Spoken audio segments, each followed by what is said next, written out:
Oui, bonsoir, je suis là. D'accord, Ancien, vous avez la parole. D'accord, merci beaucoup, Fanata. Et bonsoir à tous. Je réponds au nom de Gado Tourba Ismaël. J'ai fait mon parcours. J'ai commencé mon diplôme de technicien spécialisé à l'école Mohamed VI de CETAT, là où j'ai fait mes 2 ans, où j'ai obtenu mon diplôme de technicien spécialisé.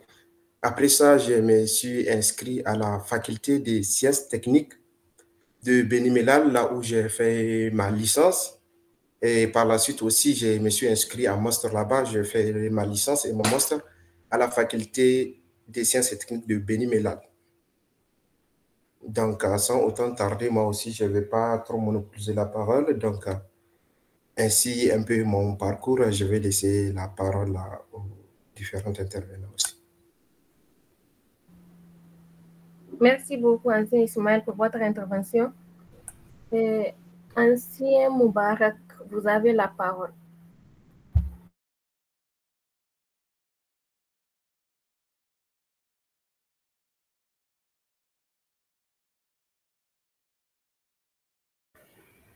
Ancien Moubarak, est-ce que vous êtes avec nous?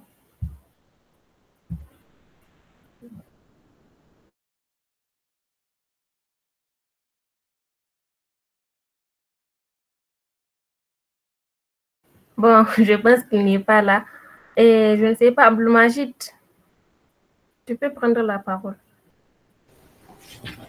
Salam alaikum wa rahmatullah. Bonsoir, j'espère que vous allez très bien, chers anciens, chers amis. Et quant à moi, c'est Yaou Suleiman Aga Abdelmajid. Je suis boursier de la formation professionnelle promotion 2022. J'ai fait mon diplôme de technicien spécialisé en génie électrique, option électromécanique des systèmes automatisés à l'Institut spécialisé de technologies appliquées à Kenitra. C'était l'année passée en 2024. Et actuellement, je suis en 3e année de licence en électrotechnique, instrumentation et supervision des systèmes intelligents à l'EST de Kenitra. Vraiment, je suis très ravi et je salue également l'effort de l'ANEM centrale d'avoir organisé ces webinaires qui intègrent dans sa mission d'accompagnement des étudiants en répondant à leurs interrogations académiques. Je salue également l'effort de nos anciens qui ont pu céder tout ce qu'ils ont à faire pour nous rejoindre, pour nous parler un peu de leur parcours. Je vous remercie vraiment. Inch'Allah, on aura le temps de parler en plus sur d'autres questions, Inch'Allah. Et puis, n'hésitez pas à la fin à poser des questions s'il y en a. Je vous remercie.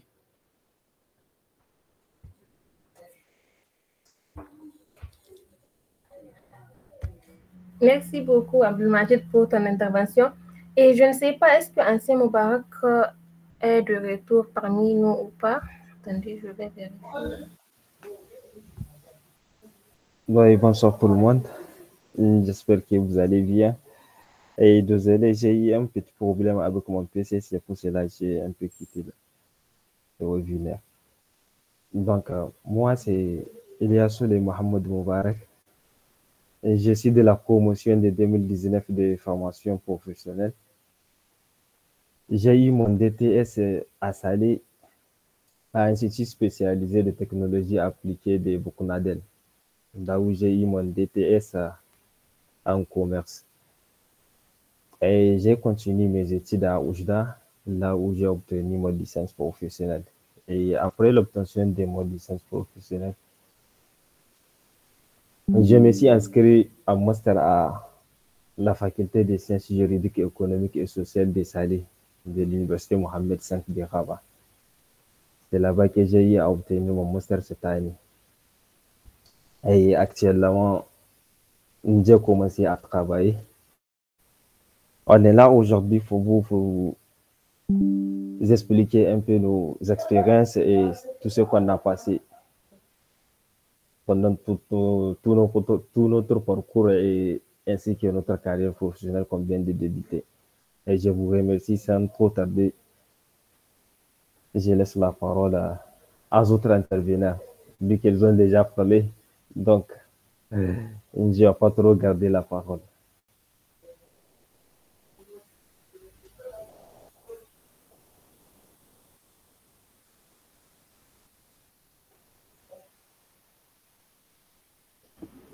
Merci beaucoup pour les différentes interventions.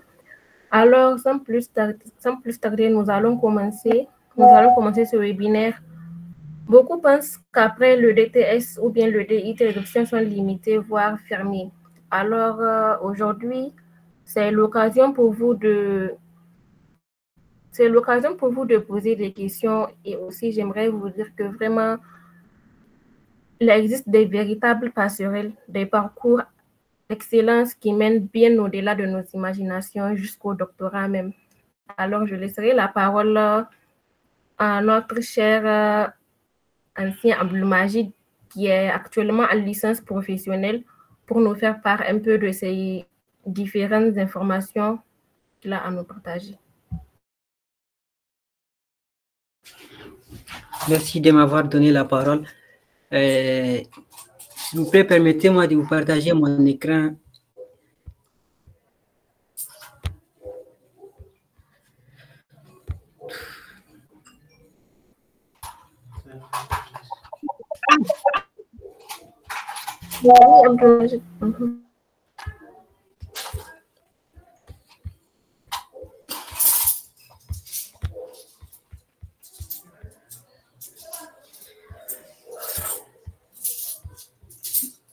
J'espère que vous voyez l'écran. Allô? Oui, on reste. Vous voyez mon écran? Oui, Abdelmajid. Merci. Alors, merci vraiment de m'avoir donné la parole. Et sans plus tarder, je vais commencer vu que le temps vraiment est contre nous. Et Inch'Allah, je ferai de mon mieux d'être clair et bref. En fait, j'ai choisi d'élaborer. Non, pas encore. Allô?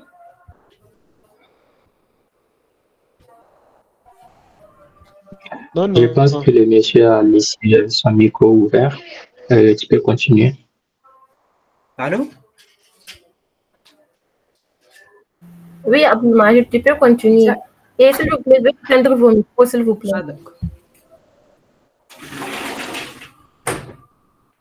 Et sinon, désolé, sans plus tarder, je vais commencer. En fait, j'ai essayé d'élaborer une petite présentation qui va vraiment vous mettre à lumière pour les intéressés de comment pouvoir continuer leurs études après le diplôme de Bac+2, parce que la plupart des étudiants, quand on vient... oui?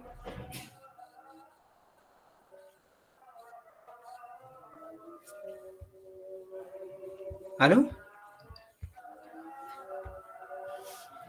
Oui, Majid, tu peux continuer.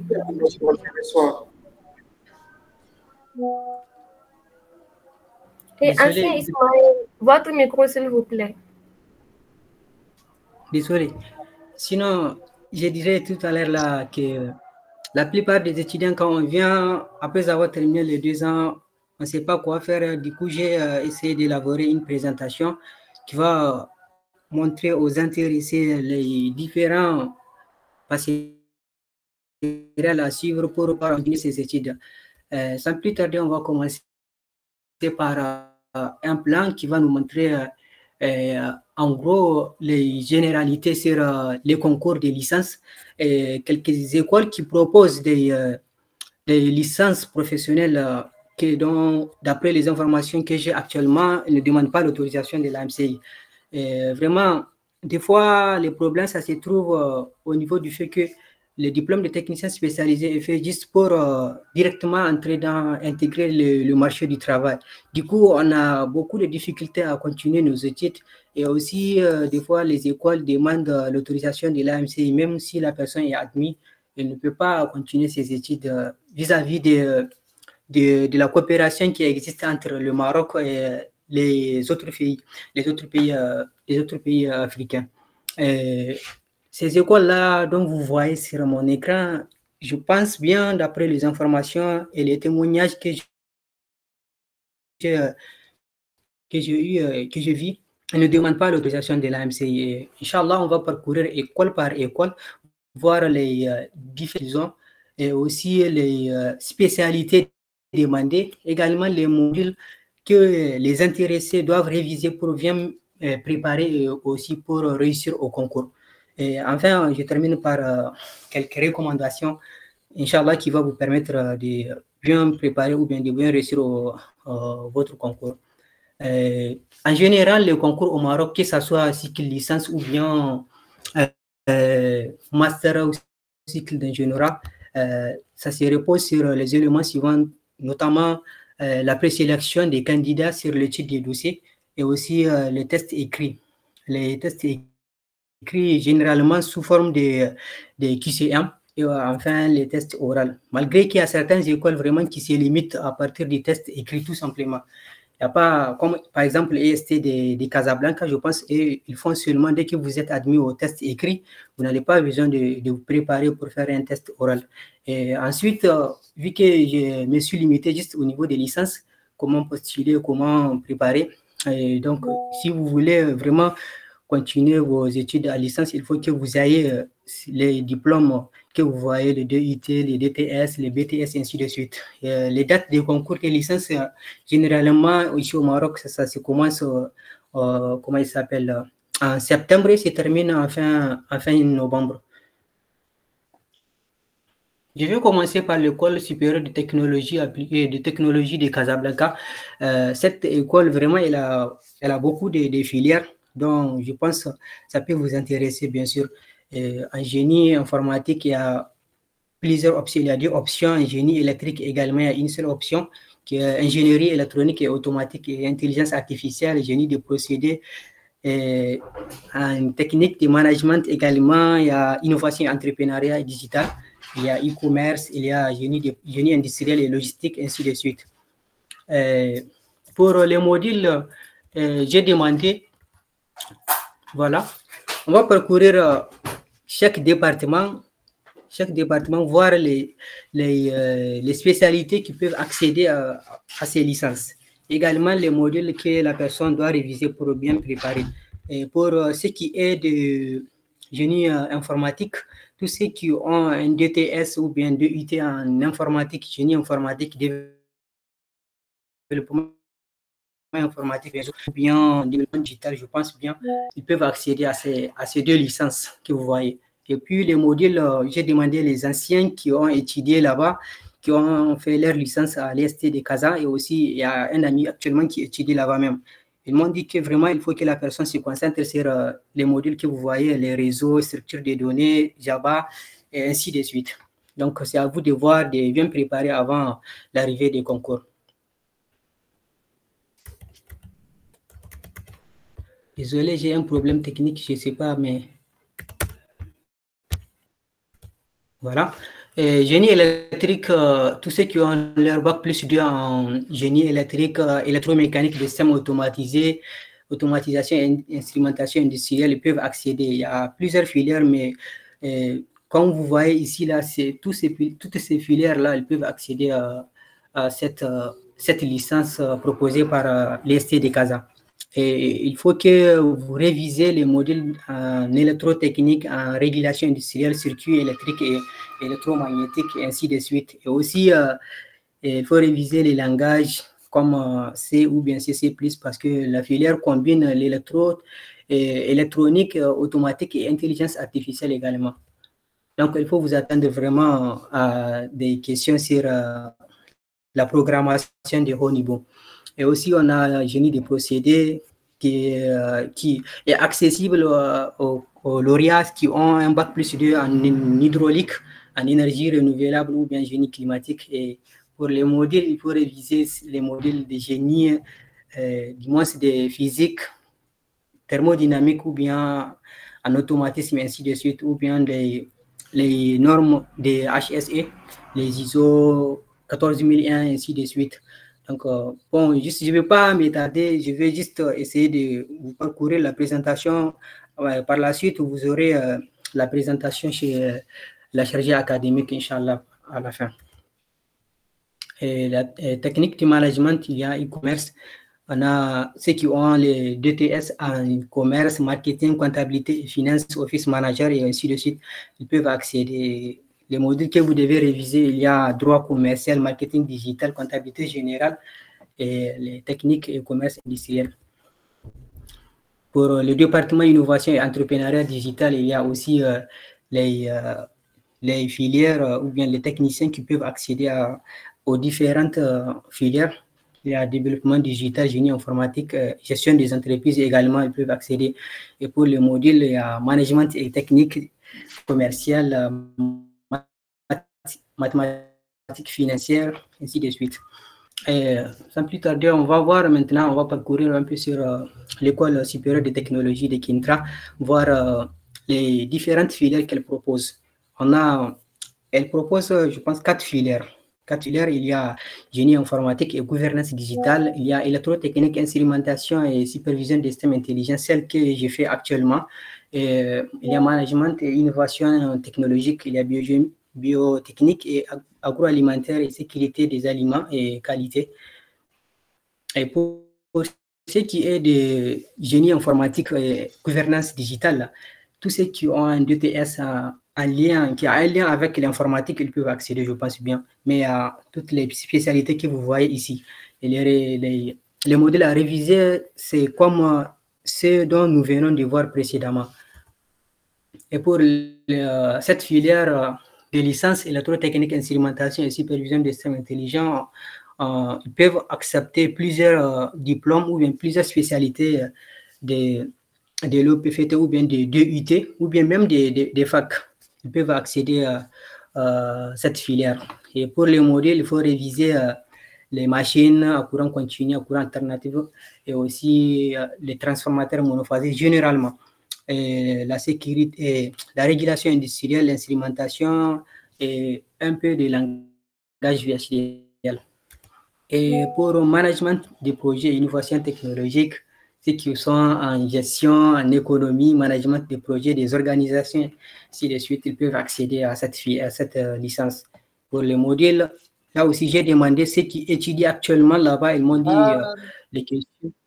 les questions qui ont été posées lors du concours l'année passée, c'était sur les concepts fondamentaux du management du projet, les niveaux de management, ainsi de suite, les ERP, les responsabilités sociétales et développement durable également. Et pour également la filière des biotechnologie et agroalimentaire et sécurité des aliments et qualité, là aussi j'ai demandé un ami qui étudie actuellement, c'est un subsaharien. Je pense qu'il est des nationalités ivoiriennes. Et il m'a dit aussi qu'il faut réviser les modules des procédés alimentaires, la sécurité des aliments, biochimique générale et la qualité des aliments et biostatistique. Et pour l'EST de Meknes, elle aussi, je pense qu'elle ne demande pas l'autorisation de l'AMCI, mais par contre, l'année passée, très malheureusement, elles n'ont pas lancé la licence. Mais d'après les informations que j'ai, il se peut que cette année, ils auront l'accréditation du ministère. Donc, c'est juste, je vous le présente au cas où ils se lancent. Donc, vous allez vous postuler, Inch'Allah. Et puis, j'ai demandé quelqu'un qui s'appelle Abdel Kelan, je pense, oui. Elle étudie actuellement là-bas, elle fait DUT. Il m'a dit aussi, les professeurs lui disent qu'il se peut que cette année, il y aura des licences. Donc, eux aussi, ils ont des licences, comme vous les voyez. Et il y a développement des systèmes d'information et de communication. Il y a en fait plusieurs filières, je ne vais pas m'étarder. Je vais vous envoyer la présentation, je vais l'envoyer à la chargée académique. Ils ont également génie civil, bâtiment et génie électrique également, je pense, et système électronique des systèmes embarqués. Et aussi, il y a des modules que vous devez réviser en fonction des filières que vous voulez. Il y a tout, il y a aussi les diplômes qui peuvent accéder à ces licences. Et pour Oujda également, il ne demande pas l'autorisation, je pense, oui, parce que j'ai un ami avec qui on a passé le concours de Kintra. Lui, il est de Gambie. Il est de Gambie. Malheureusement, il n'a pas été admis ici à Kintra et il a été retenu à Oujda. Il étudie actuellement là-bas. Il fait sa licence en génie électrique. Et aussi, ils ont plusieurs filières de licences. Donc, c'est à vous de voir, de bien préparer avant d'aller. Et puis, les modèles sont un peu similaires, les modèles que vous devez réviser. Mais je vous conseille de consulter les sites des différentes écoles pour savoir leur programme de deuxième année, c'est-à-dire de DUT. Leur programme de DUT, voir, parce que s'ils vont lancer le concours, ils vont faire l'épreuve que vous allez composer en fonction du programme de l'école. Ne pas prendre en compte de ce que vous avez étudié. Donc, il faut voir un peu leur programme pour comment il s'appelle, pour bien préparer en fait. Malgré que tous les modules que vous avez vus tout à l'heure là, je pense qu'il y a certains modules, tous les modules même, la plupart, ils sont étudiés dans les écoles, quoi. Parce que j'ai demandé des amis pour pouvoir avoir des renseignements. Mais il faut bien maîtriser les modules que je vous ai cités tout à l'heure là. Et nous allons terminer avec les recommandations dont je juge utile vraiment pour bien préparer et pour réussir au concours. Et pour les recommandations, je peux dire qu'il faut bien travailler vraiment pendant les 2 ans. Souvent, quand on vient ici au Maroc, la plupart des étudiants en général, peu importe que ce soit ceux qui font la fac ou bien ici que l'école prépa, ou bien ceux qui font l'OPFT, on a tendance vraiment à se relâcher. On s'est dit des fois que les modèles ils ont été déjà vus au pays et aussi nous sommes venus en retard ou bien d'autres choses, le problème d'intégration et tout ça vraiment, des fois, ce sont des erreurs qu'on commet sans le savoir. Et aussi, ces erreurs-là, vraiment, une fois dans l'avenir, elles vont nous faire regretter en fait. Tout à fait, parce que la présélection, ça se passe, ça se repose sur les notes générales que vous avez eues. Durant les 2 ans, il y a même certaines écoles qui prennent en compte de votre note du baccalauréat. Vous voyez? Et puis, la présélection, ils font ça, par exemple, en fonction de vos notes. Et ceux qui ont une note supérieure, c'est ça. Parce que la plupart des écoles même utilisent l'intelligence artificielle pour le triage pour la présélection des candidats. Donc, si vous avez une grande note, donc sûrement vous allez être présélectionné. Et c'est à ce moment-là que vous allez espérer que vous pouvez continuer vos études ou pas. Parce que dès que vous n'êtes pas présélectionné, là, vous n'allez même pas penser que vous allez continuer vos études. Donc, il faut bien travailler pendant les 2 ans pour avoir une très bonne note, pour être présélectionné d'abord et puis passer les concours, passer les tests écrits. Et aussi, comment il s'appelle là? Je peux vous dire que vraiment, si vous n'avez pas de bonnes notes, voilà, vous n'allez pas continuer. Il faut bien travailler. Vous avez des temps. Vous avez du temps vraiment. Il faut bien préparer. Même si ceux qui sont en 2e année, il faut tout simplement. Il y a beaucoup de modules, des examens qui sont en face de vous. Et il faut bien préparer vraiment pour avoir de bonnes notes. Et ceux qui sont en première année, vous aussi, il faut étudier pour avoir des bonnes notes à la fin. Et aussi, une fois vous avez terminé, il faut vous préparer, c'est-à-dire rédiger un CV et aussi des lettres de motivation. Il faut les adapter en fonction des filières que vous voulez. Parce que les CV, lui aussi, ça compte beaucoup, Allah. Ça compte beaucoup. Il faut bien préparer votre CV en fonction des filières que vous voulez postuler. Du coup, il faut aussi mettre toutes les compétences que vous avez acquises, c'est-à-dire que ça soit théorique ou pratique. Actuellement, la plupart d'entre vous, je pense peut-être ils n'ont pas fait des stages, donc même des petites activités que vous avez fait pendant soit au pays ou bien ici au Maroc, il faut mettre en avance. Et aussi, il faut essayer de mettre des compétences qui ont un lien avec la filière que vous voulez postuler. Il faut bien préparer, que ce soit les compétences, même les TP que vous avez réalisées dans les salles et aussi des activités, des conférences que vous avez pu assister. Si vraiment vous pouvez le mettre, il faut le mettre, parce que c'est vraiment bien. Ensuite, une fois ça, il faut préparer vos documents si vous avez terminé vos cycles, scanner des diplômes, des relevés, ainsi de suite. Il y a aussi certaines écoles qui demandent l'assurance et un certificat médical également. Voilà, il faut tout préparer. Mais pour mieux renseigner, il faut consulter l'école que vous voulez, que vous visez. Il faut consulter, voir ce qu'ils demandent.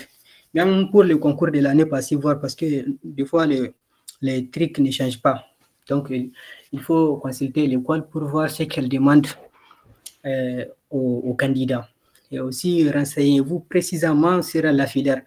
Pourquoi j'ai dit ça? Parce que vous n'allez pas vraiment faire une licence ou bien un diplôme qui va vous faire regretter par la suite. Un diplôme qui ne va pas vous permettre de travailler ou bien de continuer vos études, par exemple. Il y a certains diplômes, même si vous en avez, vous ne pouvez pas travailler, surtout au Niger pour le moment, on peut le dire. Ou bien, par exemple, si vous voulez faire un master, vous ne pouvez pas continuer avec certains diplômes. Et réviser les modules le plus demandés, comme indiqué précédemment. Tout à fait, voilà. Il faut bien réviser les cours et aussi il faut consulter, comme je vous ai dit, les écoles, voir leur programme de deuxième année, de ceux qui font des UT, parce que c'est en fonction de leur programme qu'ils vont élaborer l'épreuve que vous allez composer. Donc, il faut bien travailler.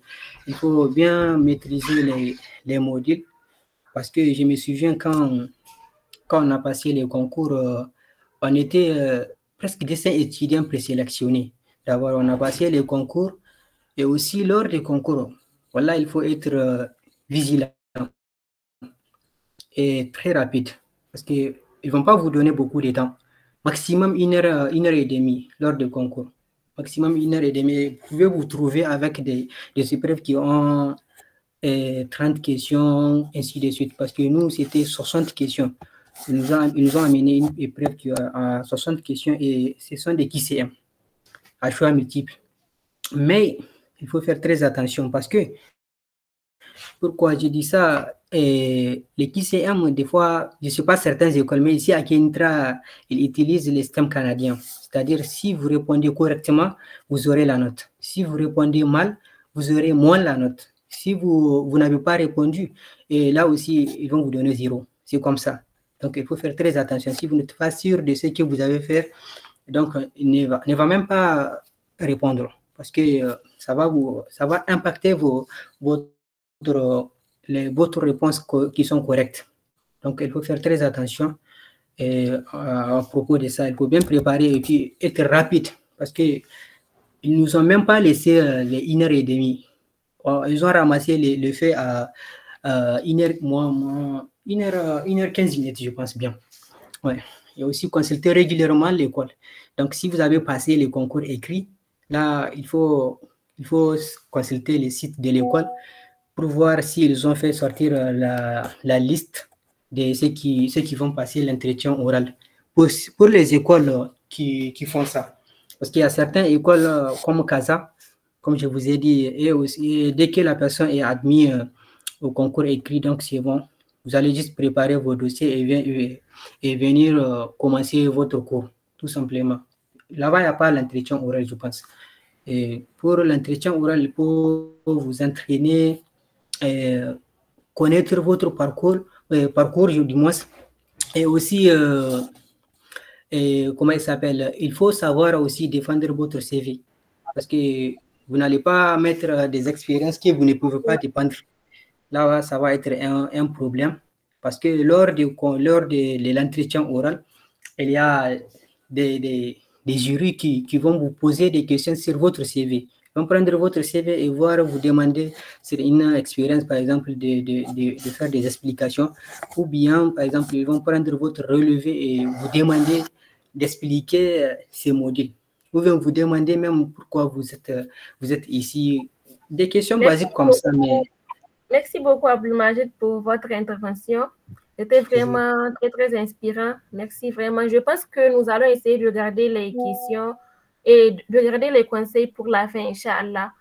Et aussi, concernant le document qu'il a eu à partager récemment, je vais vous le partager après, Inch'Allah. Sans pour autant tarder, nous allons laisser la parole à notre ancien Ibrahim Bakari pour nous faire part de ses motivations aussi. Alors, merci beaucoup de m'avoir cédé la parole. Et déjà, je tiens à féliciter le travail qui est présenté par mon petit frère Abdelmajid.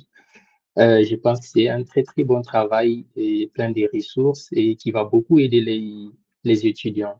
Et bravo Abdelmajid.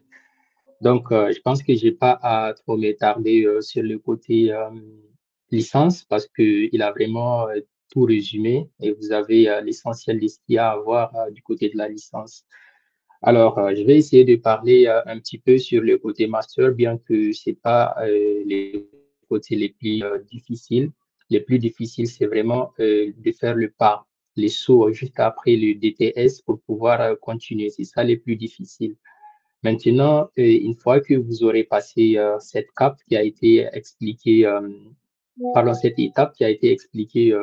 par Abdelmajid, c'est sûr que vous allez chercher à faire les masters parce que il y a un adage à Hausa qui dit que meneman ilimi da meneman kuɗi ba su gajiya. Pour ceux qui ne comprennent pas le Hausa, c'est-à-dire ceux qui cherchent l'argent et le savoir, ils ne se fatiguent pas. Donc, c'est sûr, vous allez vouloir continuer juste après la licence. Parce que, comme il a dit, même si vous rentrez au pays, des fois, vous allez vous trouver bloqué. Du coup, voilà, dû à la formation que vous avez faite, parce qu'il n'y a pas trop la continuité au pays. Et même si vous dites que vous allez travailler, c'est pas trop ça. Parce qu'au Niger, il n'y a que la Nigélec qui recrute. Et si elle ne recrute pas, c'est fini. Vous êtes foutu, vous allez rester à la maison. Donc, c'est sûr, l'option, c'est de continuer les études. Donc, après, pour les masters, l'option qui va se poser à vous, une fois que vous aurez terminé la licence, c'est de voir côté parce que là, après les masters, il va falloir revoir le côté AMCI parce que je ne sais pas ce que Abdelmajid a présenté, si vous aurez la chance de continuer avec la bourse de l'AMCI. Mais une fois que vous aurez la licence, il faut voir, il y a la possibilité de redemander la bourse aux côtés de l'ANAB parce qu'il donne aussi des bourses pour les seconds cycles. Et là, vous aurez toute votre chance. Déjà que vous êtes ici au Maroc et que vous avez étudié ici, vous avez votre diplôme. Lorsque vous allez faire la demande pour continuer dans une université marocaine, vous serez privilégié. Parce que j'ai un ami, Moussa, et il n'est pas ici, mais il continue le doctorat avec moi. Et lui également, il a fait OFTPT.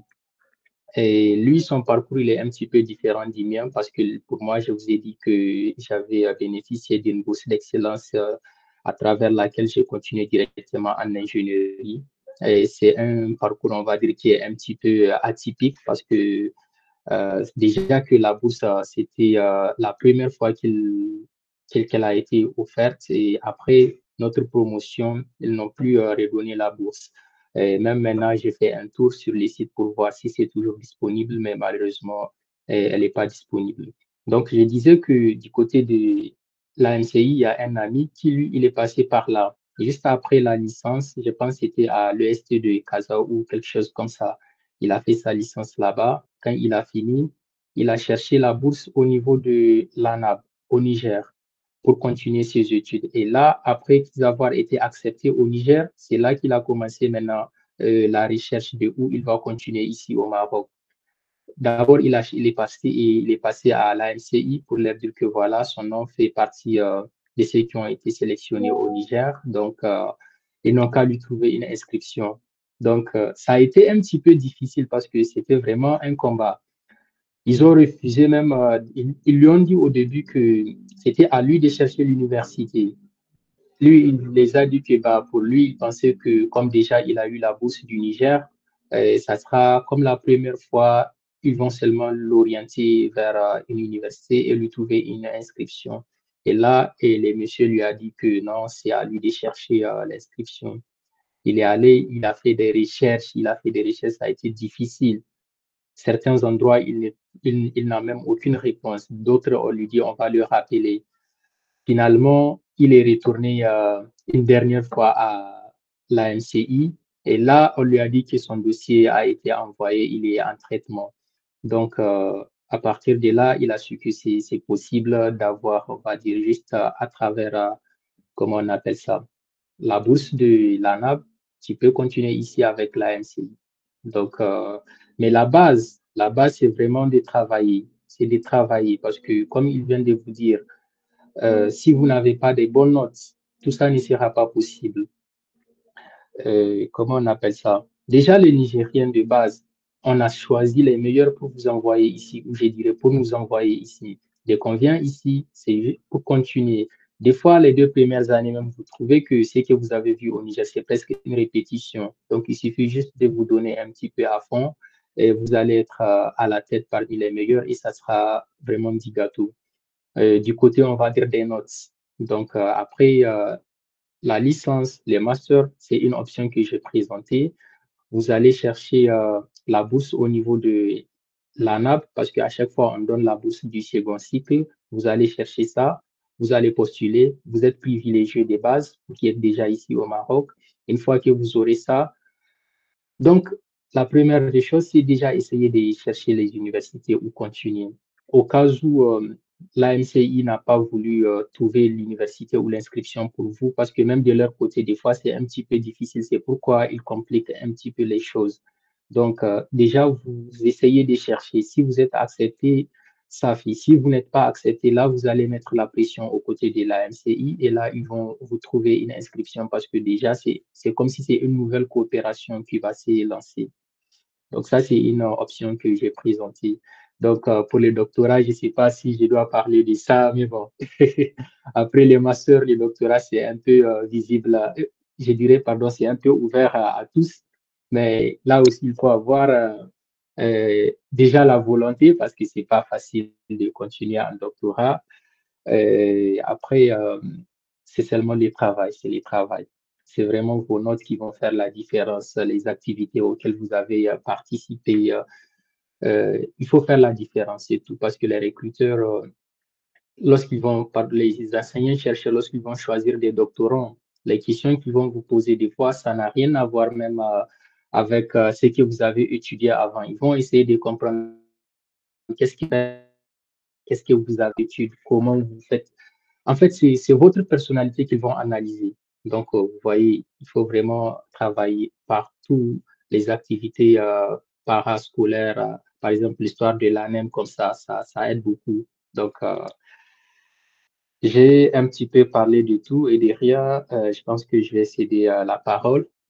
Si vous avez des questions, bien sûr, n'hésitez pas. Vous pouvez les écrire soit dans le chat ou bien à la fin, vous pouvez me les poser directement. Donc, je cède la parole à la modératrice. Merci beaucoup, Ancien Ibrahim, pour votre intervention. C'est vraiment très intéressant. En tout cas, comme vous l'avez si bien dit, pourquoi ne pas continuer jusqu'au master? Et concernant les questions, à la fin des interventions, un moment sera accordé aux questions-réponses, Inch'Allah. Et par la suite, nous allons continuer avec notre cher ancien Moubarak. Ok, bonjour tout le monde, j'espère que vous allez bien. Donc, moi, comme je viens à expliquer, moi, c'est Mohamed Moubarak. Là, je ne vais pas revenir sur ça, mais je vais vous donner une petite histoire de mon parcours. Je me dis que là, mon parcours, ça a été un peu différent avec Ismaël. Je me dis que nous, on était de la même formation professionnelle. Mais après les bacs plus CD, et ils ont eu à obtenir une bourse d'excellence. Mais nous, on n'a pas eu cette chance. Donc, on a eu à chercher dans des universités marocaines, là où on a eu à passer quelques concours. Donc, après ces concours-là, on a eu à réussir le concours de moi. En fait, moi, j'ai eu à réussir le concours de Oujda à la licence professionnelle à la faculté des sciences juridiques, économiques et sociales. C'est là-bas que j'ai eu à obtenir ma licence professionnelle. Et de mon côté, on disait qu'on n'aura pas l'autorisation d'inscription de la MCI. Nous, lorsqu'on était à Oujda, bien sûr, à la faculté juridique, économique et sociale de Oujda, on demandait l'autorisation d'inscription. Mais on était deux, moi et mon ami guinéen. On a eu à réussir le concours. La faculté nous a demandé de partir à l'AMCI chercher l'autorisation d'inscription. On a déposé notre dossier au début. On a attendu 3 mois pour l'autorisation d'inscription. Après 3 mois, l'AMCI nous a fait comprendre qu'on n'aura pas l'autorisation d'inscription. Vu que nous, on est de formation professionnelle, on était censé, dès qu'on termine nos études, de rentrer au pays, soit de payer une université privée ici pour les gens qui veulent continuer leurs études ici. On a laissé l'affaire de côté des facultés. Ils ont arrêté à nous demander l'autorisation d'inscription pendant un moment. On a continué les études jusqu'à ce qu'on a terminé la licence. Et après, pour récupérer nos attestations de réussite, les relevés de notes, là, la faculté nous a mis un peu de pression pour repartir à l'AMCI, demander l'autorisation d'inscription. Sans ça, on n'aura pas nous libérer nos attestations de réussite et les relevés de notes. Donc, en ce temps-là, on est revenu à l'AMCI, on a demandé l'autorisation d'inscription, là, cette fameuse autorisation. Mais l'AMCI nous a fait comprendre carrément qu'on n'aura pas l'autorisation d'inscription. Là, on a fait quoi? On a retourné à Oujda, vers les doyens de la faculté des sciences juridiques, économiques et sociales. Et là-bas, on a eu à parler avec les doyens. Il nous a demandé est-ce qu'on est de l'AMCI? On lui a fait comprendre, oui, au début. Lorsqu'on était venu au Maroc, c'est l'AMCI qui nous a amenés. On a fini les bacs plus D et après, actuellement, on a demandé l'autorisation d'inscription là, mais l'AMCI nous a fait comprendre qu'on n'aura pas l'autorisation d'inscription. Donc, le doyen, vu qu'il a été un peu compréhensif avec nous, lui-même, il a appelé sa secrétaire. Ils ont appelé AMCI et même, mais AMCI, ils ont dit que nos dossiers, ils sont au ministère. C'est le ministère qui n'a pas livré notre autorisation d'inscription. Ce n'est pas de leur côté. Donc, lui, après 2 journées, on part, on repart. C'est les relevés de notes, c'est l'attestation de réussite pour venir passer les concours de master, vu qu'en ce temps-là, on a commencé les procédures vers fin juillet. On n'a pas eu les attestations. Donc, fin juillet, la faculté a été en vacances. Donc, il n'y a personne de l'administration. Après, on est reparti le 8 septembre. C'est en ce temps-là on a eu à se comprendre, nous et les doyens. Lui, il nous a fait comprendre que le problème, ce n'est pas de lui. Il dit qu'après chaque université, il y a les auditeurs qui viennent pour vérifier. S'il nous livre les attestations et les relevés de notes, lui, il peut y avoir des problèmes. Si on n'a pas l'autorisation de la MCI, dit que chaque étudiant étranger doit avoir l'autorisation de la MCI. Et après ça, on a eu à parler avec lui. Il nous a fait comprendre de lui amener une preuve qui montre qu'on était de la MCI. Et c'est la MCI qui nous a fait venir ici au Maroc. Là, on a sorti nos attestations de bourse de 2e année et on a écrit une lettre d'engagement signée et légalisée. On a déposé ça au doyen. C'est lui-même qui s'est porté volontaire, qui s'est porté garant de notre parcours. Il a pu parler au service de scolarité. Et c'est en ce temps-là que le service de scolarité a pu nous donner les relevés de notes et l'attestation de réussite. Et ça se trouve en ce temps-là, beaucoup de facultés, ils ont fermé l'inscription en master. Déjà, les préinscriptions en master, beaucoup des universités, le délai a été déjà passé. Et heureusement que moi, j'ai été inscrit sur le site de l'université Mohamed V de Rabat, vu que j'ai déjà un peu de renseignements sur ça. J'étais à Rabat pendant 2 ans et après j'étais à Oujda. Donc, bien avant même que je trouve mes attestations de réussite et les relevés de notes, j'étais inscrit sur la plateforme de l'université Mohamed V. Donc, après l'obtention de mes relevés de notes, j'ai juste mis les relevés de notes Et après, peut-être, c'est une semaine, les listes de présélection pour les concours de master ont été sorties. Et en ce temps-là, j'ai vu mon nom pour la faculté de Salé. J'étais parti là-bas pour passer le concours et après, par la grâce de Dieu, mon nom a été sorti parmi les gens qui vont passer l'entretien oral. J'ai passé l'entretien et j'ai réussi le concours. Oh. Après le concours, là, c'est bien, ce qui va commencer encore. J'ai composé le dossier pour demander la bourse de la MCI. Donc, ça se trouve que l'année-là, j'ai déjà raté la bourse de la MCI. Je dois attendre jusqu'à le mois de mai pour que la MCI sorte une nouvelle offre de bourse pour que je dépose mes dossiers. C'est ce qui fait que ma première année de master, je n'ai pas bénéficié de bourse de la MCI. Mais après la première année, j'ai déposé mes dossiers au Niger, vu que c'est là-bas qu'on fait les dépôts de bourse de la MCI pour avoir la continuation. Ça se trouve que moi, j'ai déjà une inscription en master. La MCI, ils ont accepté mon dossier. Après, mon nom a été sorti parmi les gens qui vont bénéficier de bourses de second cycle au Maroc. C'est en ce temps-là, ma deuxième année de master, j'ai commencé à toucher la bourse de la MCI. J'ai eu à terminer ma deuxième année de master. C'est pour cela, des fois, on dit, bien avant même que je vienne au Maroc, déjà j'avais des amis qui étaient de la première promotion 2018 de formation professionnelle. Bien avant que je trouve la bourse de la MCI pour la première année, ils ont eu à me faire comprendre que ils sont là, ils ont tout essayé pour avoir la continuation. Mais malheureusement, leur promotion, personne n'a eu la continuation. C'est notre promotion qu'on a commencé à avoir la continuation. La deuxième promotion, c'est là-bas presque à peu près 10 personnes, 11 personnes qui ont continué leurs études ici au Maroc. Et il y a des gens qui sont rentrés au pays. Et même ils ont eu à continuer leurs études. Donc, c'est pour vous dire que le diplôme de technicien spécialisé, ce n'est pas une fin. C'est juste une étape. Il faut y croire, il faut y travailler. Et après, la réussite viendra. Donc, sans trop tarder la parole, je laisse la parole à la modératrice. Non, ça va.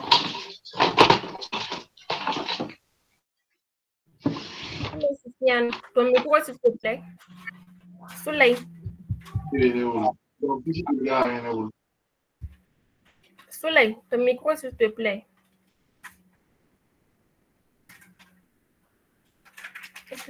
Oh, c'est bon. Waouh, ancien Moubarak, je dirais vraiment que vous avez vraiment bataillé avant d'obtenir votre licence. Hein? En tout cas, merci beaucoup pour cette intervention enrichissante. Nous allons maintenant passer à la prochaine présentation.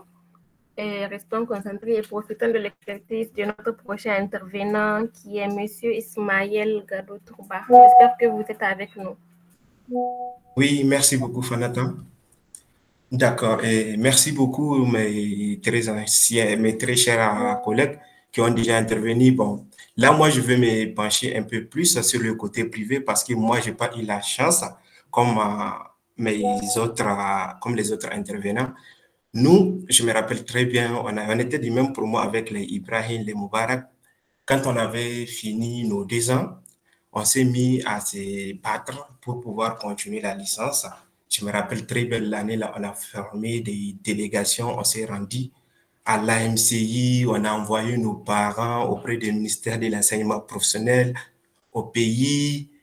On a fait pas mal de combats pour pouvoir avoir la continuation en licence.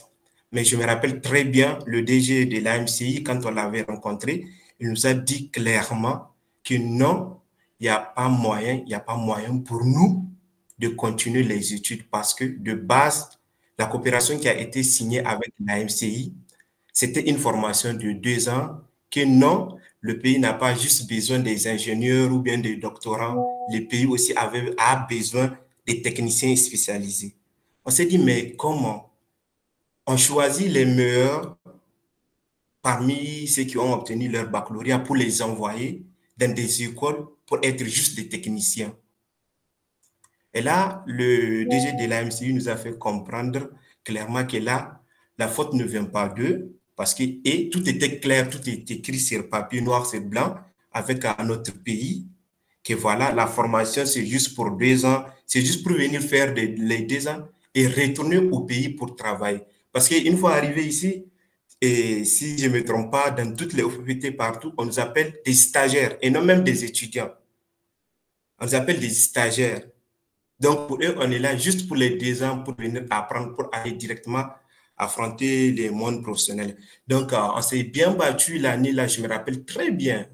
On s'est vraiment, vraiment battu. Hein. On a fait tout notre possible. Malheureusement, l'année là, c'était très, très compliqué. Et moi, j'avais obtenu mon diplôme de géomètre topographe, TS, et c'était hyper compliqué pour nous l'année là de trouver les anciens qui avaient déjà fait la topographie. On a cherché des renseignements un peu partout. C'était hyper difficile. On n'avait pas trouvé des anciens qui pouvaient nous aider en topographie. Il y a pas mal de gens qui ont pu nous aider, nous épauler, mais ce n'était pas clair. On n'était pas bien renseignés.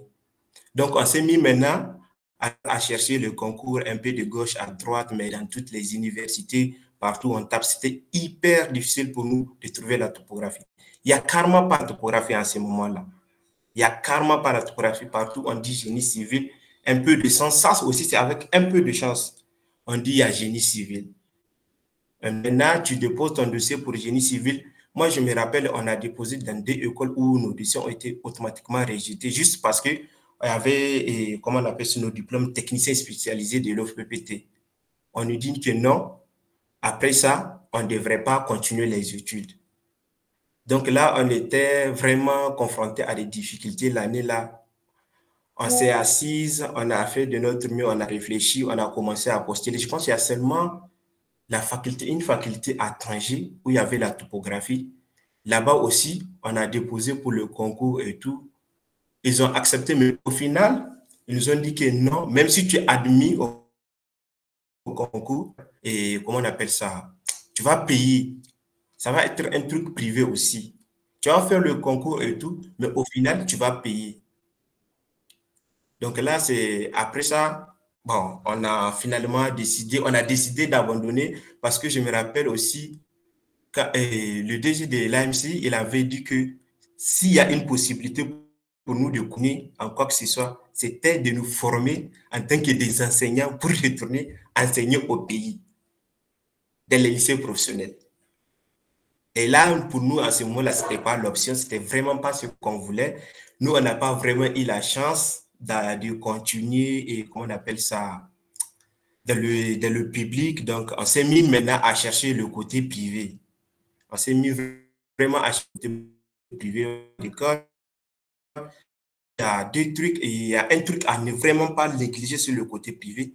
Il y a des facultés, des écoles où tu vas payer ton argent, tu vas finir l'école, mais au final, le diplôme ne sera pas reconnu par l'État.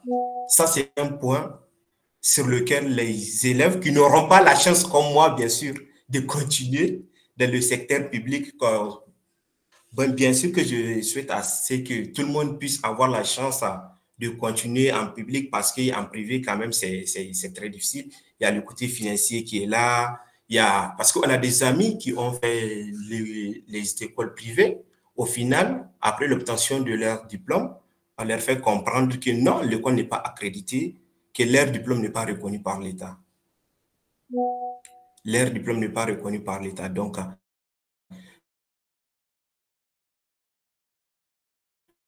on est confronté. Et quand tu pars auprès de l'administration de l'école, ils vont te faire comprendre que non, leur diplôme, il est vraiment reconnu par l'État. Mais après, quand tu vas chercher des anciens qui ont déjà fait la faculté ou bien l'école, ils n'arrivent pas à avoir l'authentification, l'homologation auprès du ministère parce que leur diplôme n'est pas accrédité, mais pourtant l'école les fait comprendre que le diplôme il est accrédité. Donc, je pense qu'il y a, comment on appelle ça, et moi, je vais plus me parler sur le côté privé parce que tous les autres, ils ont eu la chance de faire le public. Moi, je n'ai pas eu la chance de faire le public. J'ai continué ma licence, tout comme mon master en privé à la faculté de Beni Mellal. C'est là-bas que j'ai obtenu mon master 2 en géomatique et topographie appliquée. Donc, après ma licence, je payais d'abord la licence, je fais la licence. Après, maintenant, pour le master, il y a des rumeurs aussi qui disent que la licence, elle est accréditée, mais les masters, non. Donc, ce qui veut dire que tu peux avoir une école où la licence, elle est reconnue par l'État, elle est accréditée, mais le master ne l'est pas. Ce n'est pas parce que la licence, elle est accréditée.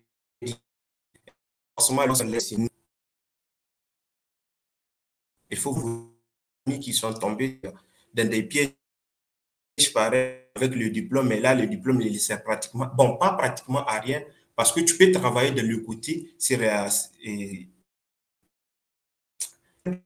avec les diplômes qui n'est pas vraiment reconnu ou accrédité. Mais si tu veux vraiment intégrer le monde public, là, forcément, tu dois avoir l'authentification et tout de ton diplôme. Donc là, c'était hyper difficile aussi pour le master, parce que là, il y a le master, mais on nous fait comprendre qu'il n'est pas accrédité aussi. Pour ça aussi, on s'est mis à se battre. On est parti au ministère de l'Enseignement supérieur. On était venu ici à Rabat aussi auprès de la MCI, histoire de se renseigner. Ils nous ont dit, là, ça ne les concerne pas. Tout ce qui est le secteur privé, ça ne les concerne vraiment pas. Donc, on est retourné encore auprès de l'école. On a demandé à voir le doyen et tout. Après plusieurs tentatives, on a pu avoir, comment on appelle ça, et un rendez-vous avec le doyen qui nous a dit, lui aussi, il nous a donné sa parole. Il nous a dit, lui, il va nous garantir que le diplôme, il est reconnu et accrédité. Et lui, après, comment on appelle ça, les 2 ans de master, si le diplôme n'est pas reconnu de revenir, lui, il va nous donner notre argent qu'on a payé pour le master. On lui a dit, mais là n'est pas la question. Et les années perdues, le temps perdu. Est-ce que ça, tu pourras nous rembourser ça? Il a dit, bon, il n'y a pas moyen. Lui, il ne voit pas par quel moyen nous rassurer. Donc, là, on s'est lancé, comment on appelle ça, dans l'aventure des anciens qui ont déjà fait le master de la même faculté. Alors, on a commencé à chercher de gauche à droite, de gauche à droite. On a fini par tomber par un Ivoirien qui nous a dit, lui également, on lui avait dit que le diplôme n'était pas reconnu et tout, mais lui, finalement, il avait fait, mais une fois qu'il était arrivé au pays, il a pu authentifier son diplôme. Maintenant, il travaille dans le secteur privé. Donc, c'est là on a eu un peu de chance. On a eu un peu de chance que voilà. Parce que, en tout cas, il y a pas mal de filières où tu peux continuer dans le secteur public. Mais c'est un peu dans les secteurs industriels que c'est un peu compliqué, surtout en topographie. Parce que moi, je suis un ingénieur géomaticien en topographie appliquée, donc c'était hyper compliqué pour nous de pouvoir continuer. On était obligé de faire le master et la licence en privé. Donc là, pour les points sur lesquels je vais mettre l'accent, pour ceux qui vont faire le privé, avant de vous inscrire, il faut vous rassurer, vraiment, vraiment. Parce que dans toute école que vous allez partir, on va vous faire comprendre que non, c'est accrédité, c'est reconnu par nous. Excusez-moi de vous interrompre, s'il vous plaît, mais je vois bien que l'appel risque de se terminer très bientôt.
Abdulaziz, ton micro, s'il te plaît. Abdulaziz.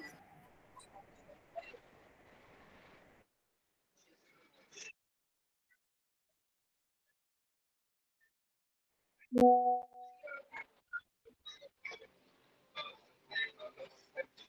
ton micro, s'il te plaît, Abdelaziz.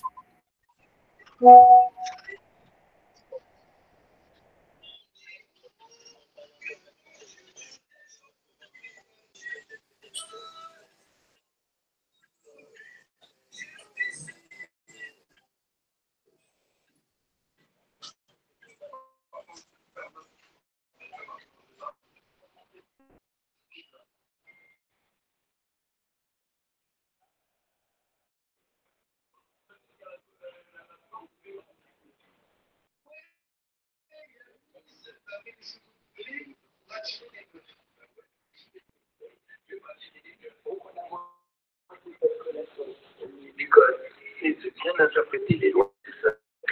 Il est très compétent dans les matières qu'il maîtrise. C'est la propriété intellectuelle, c'est le droit du numérique. Votre micro, s'il vous plaît. Mohamed.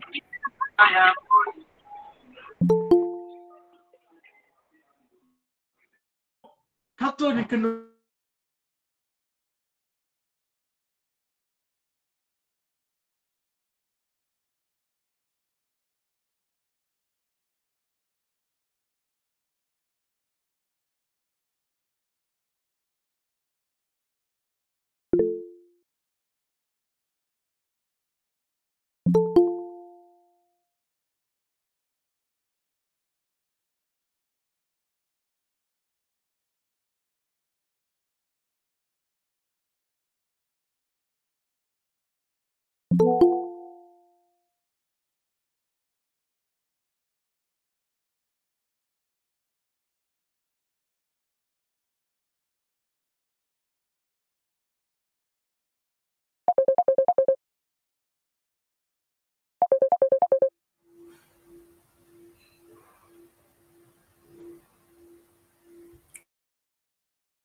Et bonsoir encore une fois de plus. Alors, ancien Ismaël, vous pouvez continuer votre intervention. D'accord, merci beaucoup, Fanata. Et comme je le disais, et comment on appelle, et c'était difficile pour nous parce que tout ça là, sincèrement, c'était dû au manque d'informations. On n'était pas vraiment renseignés à ce qui concerne la typographie. À ce moment-là, il n'y avait pas beaucoup des anciens qui ont déjà eu à faire la typographie. Donc, on n'avait pas beaucoup d'anciens vers qui se diriger. Donc, on essayait de chercher sur le net, un peu de gauche à droite, quand même, histoire de trouver un peu quelque chose, mais malheureusement, on n'était pas vraiment renseigné. Mais je constate que de nos jours, actuellement, il y a pas mal d'universités dans lesquelles on peut faire la topographie. Par exemple, là où l'ancien est, comment on appelle ça, le doctorant IB, il a fait son cycle d'ingénieur actuellement. On a la possibilité aussi de continuer là-bas. Il y a une école à Rabat aussi, dont on a la possibilité de continuer. À notre temps, ce n'était pas possible, c'était hyper difficile d'y accéder. Et les filières n'étaient même pas encore ouvertes dans pas mal d'écoles. Mais c'est avec le temps, dans les 2 précédentes années, qu'il y a pas mal d'universités dans lesquelles tu peux continuer la topographie ou bien génie civil. Donc, en tout cas, les points sur lesquels je vais m'accentuer sur, comment on appelle ça, le côté privé. Sincèrement, avant toute chose, c'est pas difficile parce que le côté privé, ça demande beaucoup de choses. Sur le plan financier, surtout sur le plan financier, parce que dans les facultés, c'est très difficile, les coûts sont très élevés. Donc il y a des fois, on commence, mais on a du mal à terminer. Mais de nos jours, il y a pas mal de concours qu'on peut faire parce qu'il y a pas mal d'écoles qui ont acheté la filière topographie et autres. Mais pour ceux qui ne vont pas avoir la chance de faire le public, il faut vraiment, vraiment vérifier l'école avant de vous lancer. Vraiment vérifier le diplôme de l'école, si c'est un diplôme reconnu, accrédité. Parce que si tu demandes auprès de l'école, ils vont toujours te dire oui. C'est à la fin tu vas vraiment rencontrer des difficultés histoire de homologuer ton diplôme et tout. Donc, c'est pas facile. C'est pas vraiment facile. Mais, comment on appelle ça? Et comment on appelle ça?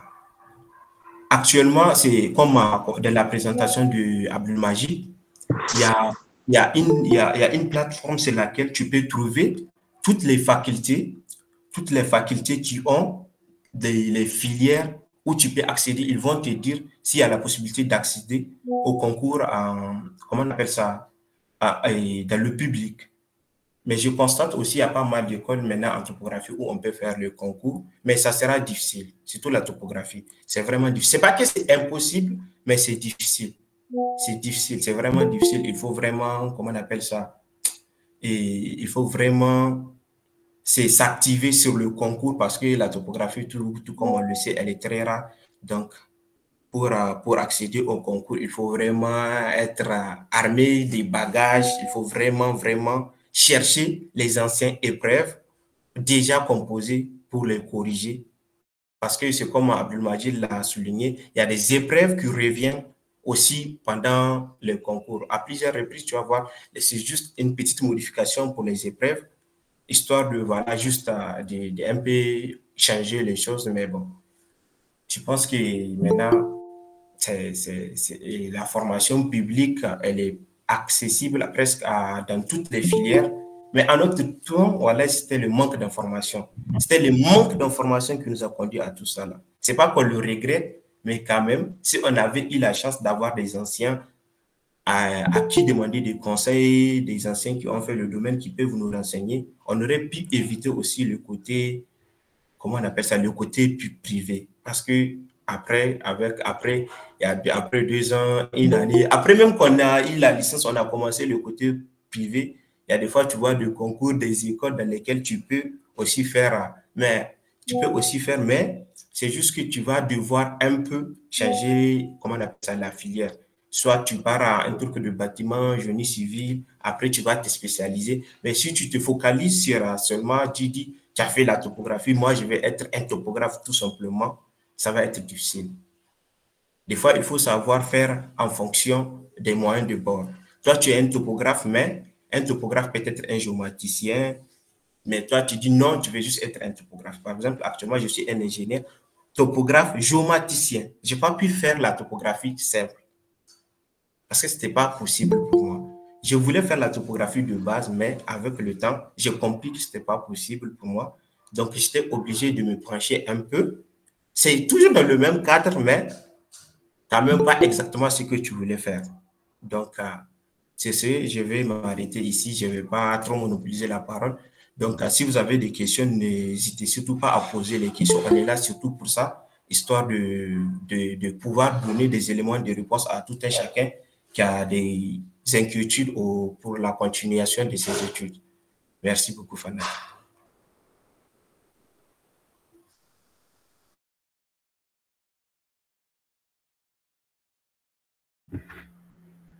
Waouh, je dirais que ça n'a vraiment pas été facile pour vous aussi, anciens. Eh bien, comme vous venez de l'entendre de la part de nos différents intervenants, c'est exactement le problème auquel font face les étudiants en formation professionnelle.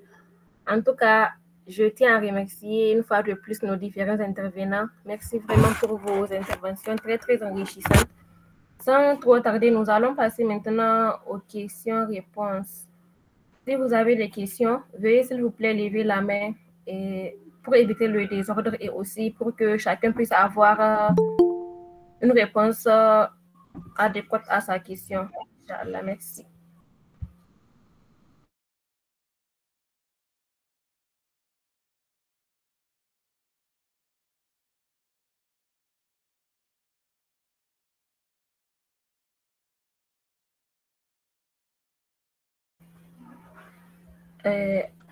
Je vois Omar Pourema qui a levé sa main. Alors, Omar, vous avez la parole.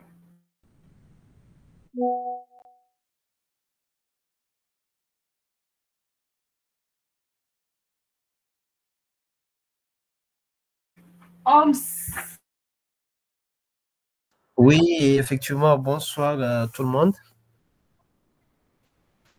Vous m'entendez? Oui, oui, bonsoir Omar. Je vais poser ta question. Oui, ça va, alhamdoulilah. Et au fait, je n'ai pas tout suivi. Donc, au début, j'avais un problème de connexion. Donc, et j'ai entendu, ils ont commencé à parler sur, par exemple, l'EST. Donc, pour nous, dans le domaine industriel, je peux dire. Et au fait, depuis l'année passée, j'ai eu à me renseigner plutôt un peu sur les concours de l'EST. Donc, une fois après le concours, par exemple, ils m'ont dit pour pouvoir faire le concours, donc pour qu'on te présélectionne même avant que tu passes le concours, il faut avoir une moyenne supérieure ou égale à 16. Donc, je viens un professeur qui enseigne là-bas, donc il m'a fait comprendre qu'il faut avoir une moyenne supérieure ou égale à 16. Donc, au fait, après le concours, et est-ce qu'il y a quelqu'un qui a déjà fait les EST comme ça? Est-ce qu'ils ont demandé, par exemple, un peu le concours? Parce qu'au début, il y a beaucoup qui m'ont dit on ne demande pas l'autorisation de l'AMCI. Donc, est-ce qu'après, on a demandé à quelqu'un d'amener cette autorisation-là ou bien une fois que tu fais le concours, donc tu accèdes, on ne t'a pas demandé, donc là, il n'y a pas de souci dès le début. Parce que ça fait peur là. Il ne faut pas que tu commences au début, on ne t'a pas demandé, et une fois à la fin ou bien en pleine année, on te demande ça là, tu ne sais pas ce que tu vas faire. Parce qu'avec l'AMC, c'est vraiment compliqué, ça, c'est pas facile. Et c'était ça ma question. Merci. Merci Omar pour votre question. Et je tiens également à rappeler, s'il vous plaît, en posant les questions, comme vous savez déjà, il fait nuit et demain c'est lundi. Donc, pour ne pas trop tarder et pour ne pas trop retenir les gens, je propose à ceux que les questions soient claires et directes. Il y a Ancien Ismaël qui a levé sa main. Je pense qu'il veut intervenir suite à votre question. D'accord, merci beaucoup, Fanata. Oui, justement, je voulais lui répondre avec des exemples concrets. Je me rappelle bien l'année où on avait commencé la licence à Beni Mellal. J'avais, même à l'ancien Moubarka. Non, je crois comprendre ça en fait. Mais comment elle a fait pour trouver 11 et puis continuer avec, à le répéter? Non. Mais c'est... S'il vous plaît. Voilà. Et il y avait des amis à moi, on était venus ensemble qui ont fait des concours. Ils étaient admis sur la faculté de Beni Mellal. Et ils ont fait le concours, ils ont été admis, ils ont toute l'année. Ils ont fait aller jusqu'à la fin de l'année où l'école les a, dès le début, l'école les a demandé qu'ils ont besoin vraiment de l'autorisation de l'AMCI. Donc, ils se sont mis dans les combats pour l'obtention de l'autorisation de l'AMCI, mais la faculté les a laissés continuer les études jusqu'à la fin. Jusqu'à la fin, c'est au moment du stage pour la soutenance, c'est là la faculté les a dit, sans l'autorisation de l'AMCI, ils ne vont pas faire leur soutenance pour l'obtention de leur diplôme. Donc, c'est pour dire que oui, il y a des écoles, tu peux faire le concours, ils vont te laisser commencer les études jusqu'à même vers la fin. Maintenant, c'est à la fin pour te donner ton diplôme que là, ils vont te faire comprendre obligatoirement, tu as besoin de l'autorisation de l'AMCI pour pouvoir avoir ton diplôme. Donc, dans des écoles où dès que tu commences, on te dit que tu as besoin de l'autorisation de l'AMCI, il ne faut même pas te fatiguer si tu n'arrives pas à avoir l'autorisation là. Il faut chercher vraiment d'abord à te renseigner correctement si l'autorisation là, elle est vraiment, vraiment obligatoire. Parce que je me rappelle l'année, la légende de Beni Mellal, ils ont fait presque 4 ou 5 fois, 4 ou 5 allers-retours à l'AMCI où on leur dit non, allez-y, revenez, allez-y, revenez. Au final, on les a fait comprendre que non, ceux de l'OFPPT n'auront pas droit à l'autorisation de l'AMCI. Il n'y a pas moyen de délivrer une attestation d'autorisation pour les gens qui ont déjà fait l'OFPPT. Donc, ils ont fait une année blanche. Ils étaient deux. On était du même promo. Ils ont fait toute l'année à étudier et tout, mais au final, juste à cause du manque de l'autorisation de l'AMCI, c'est comme s'ils ont étudié en vain. L'année, elle a été une année blanche pour eux. Ils étaient obligés de rester comme ça sans diplôme et avec une année de perte. Donc, merci beaucoup. J'espère avoir répondu à ta question. D'accord, merci. Merci beaucoup, ancien Ismaël. Et Omar, j'espère que tu as pu avoir au moins une réponse à ta question. Et Oui, sans oui, plus tarder, effectivement. nous allons donner la parole à Monsieur Boubacar Seydou Ismaël. Ismaël, vous avez la parole.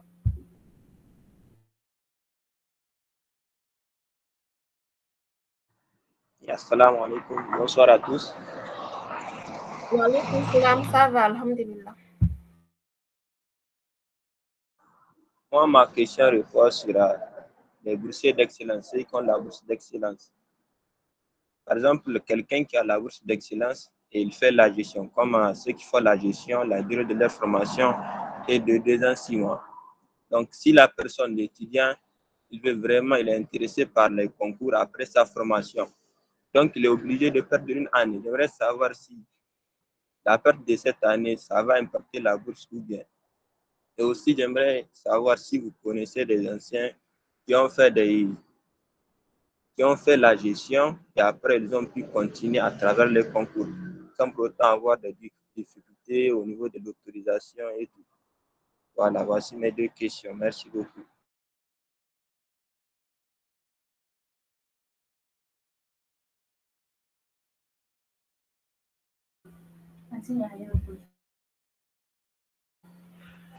Et merci beaucoup, Ismaël, pour votre question. Je ne sais pas comment les intervenants qui... Bon, je ne sais pas si je vais essayer de lui apporter un élément de réponse.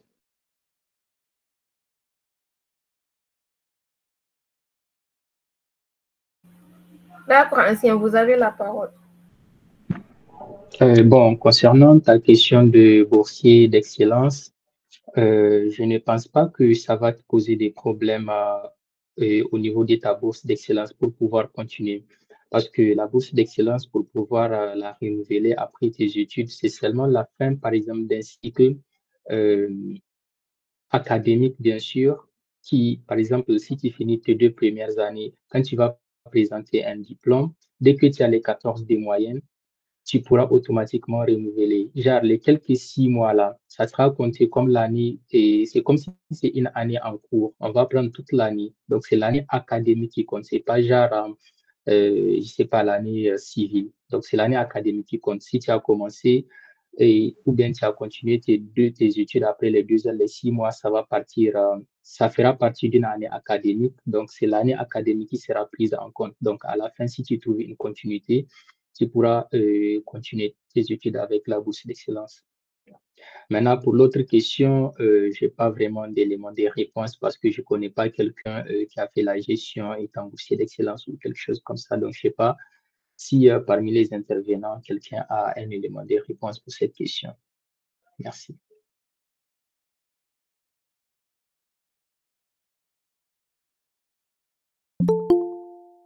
Merci beaucoup, ancien Bakary, pour votre réponse. Je ne sais pas, parmi les intervenants, il y a quelqu'un qui veut ajouter quelque chose à la réponse ou bien, si c'est bon, on peut passer à la prochaine question, Inch'Allah.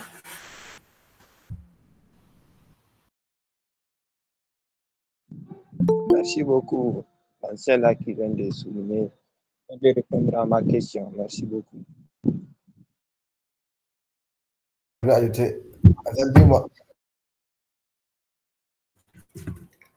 D'accord, ancien Majim Matouré Yahya, vous avez la parole.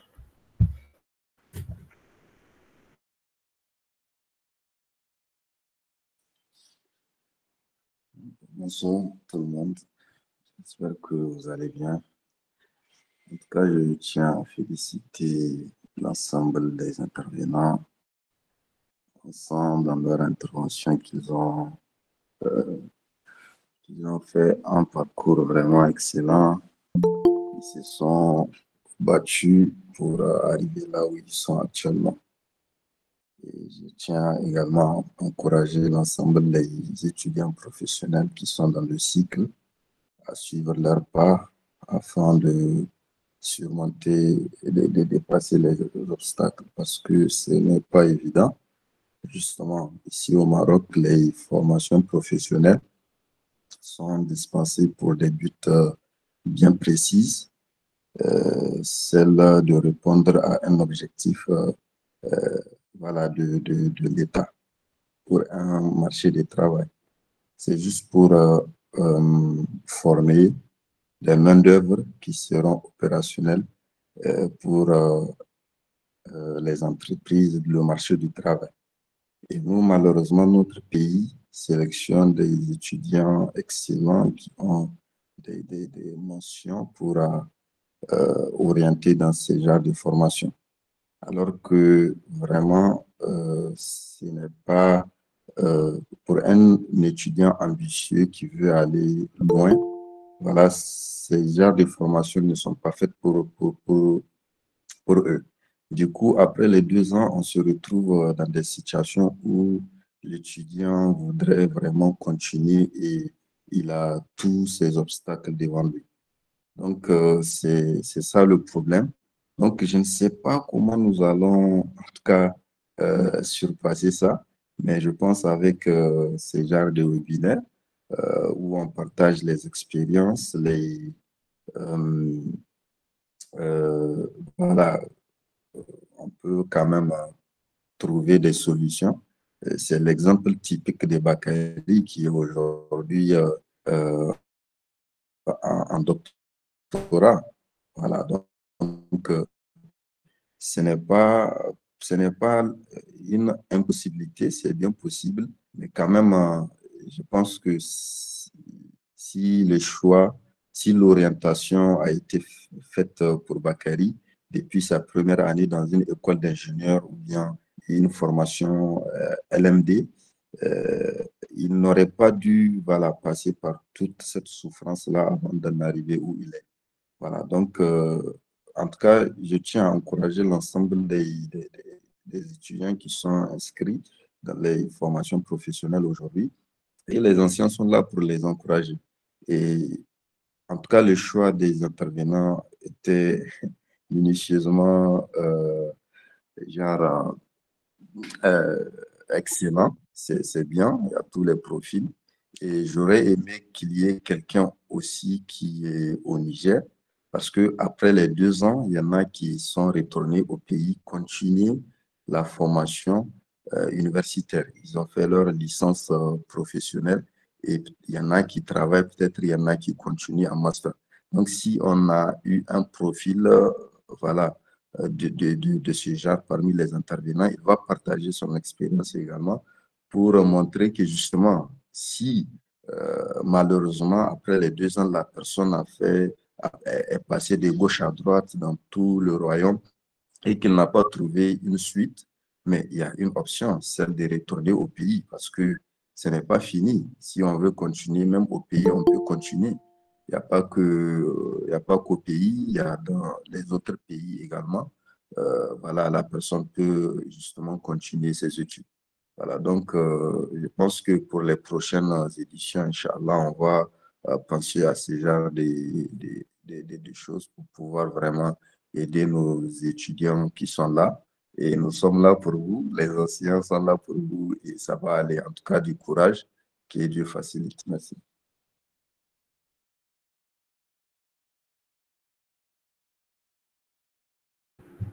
Merci beaucoup, ancien Yahya, pour votre intervention. Vos suggestions seront prises en compte, Inch'Allah, pour la prochaine fois, si Dieu nous montre, Inch'Allah. Et sans plus tarder, je vois, il y a ancien Ismaël Idrissa qui a levé sa main. Ismaël Idrissa, vous avez la parole. Salam alaikum, bonsoir à tous, j'espère que vous allez bien et une fois de plus, merci aux anciens qui ont eu l'initiative de nous partager ces idées aussi, leur parcours qu'ils ont obtenu. Et aussi, bon, sans plus tarder, ma question est relative directement à ancien Ismaël qui, donc, sur son intervenant, il disait les écoles, dont on parlait des écoles reconnus par l'État et ceux qui ne sont pas reconnus par l'État. Bon, pour un premier temps, si possible, dans quelle mesure vous pouvez nous aider, nous qui sommes voulus, pour avoir plus d'informations, par exemple, pour ceux qui vont continuer dans le secteur privé, bien sûr, de savoir quelles sont vraiment les écoles qui sont reconnues par l'État et aussi ceux qui ne sont pas reconnus par l'État. Et pour un deuxième temps, ma question est directement posée à notre ancien Ibrahim, dont lui, son parcours, où il a eu la chance de faire un concours ou bien d'obtenir la bourse pour continuer dans le secteur public. Et la question est la suivante. Dans quelle mesure pouvez-vous nous aider à, peut-être si je peux le dire, d'avoir des informations pour ce qui est de à quel moment ces concours-là, on fait les concours et aussi quelles sont les écoles vraiment qui sont qui on peut postuler aussi avoir une réponse favorable afin de continuer nos études.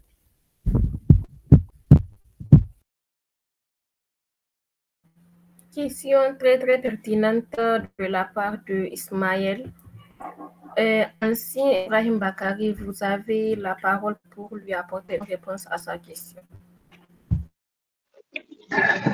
Bon, je vais essayer de lui apporter une réponse à la question qui m'a été posée. Bon, je ne sais pas si il a suivi mon intervention depuis le début, mais la bourse que j'avais eue,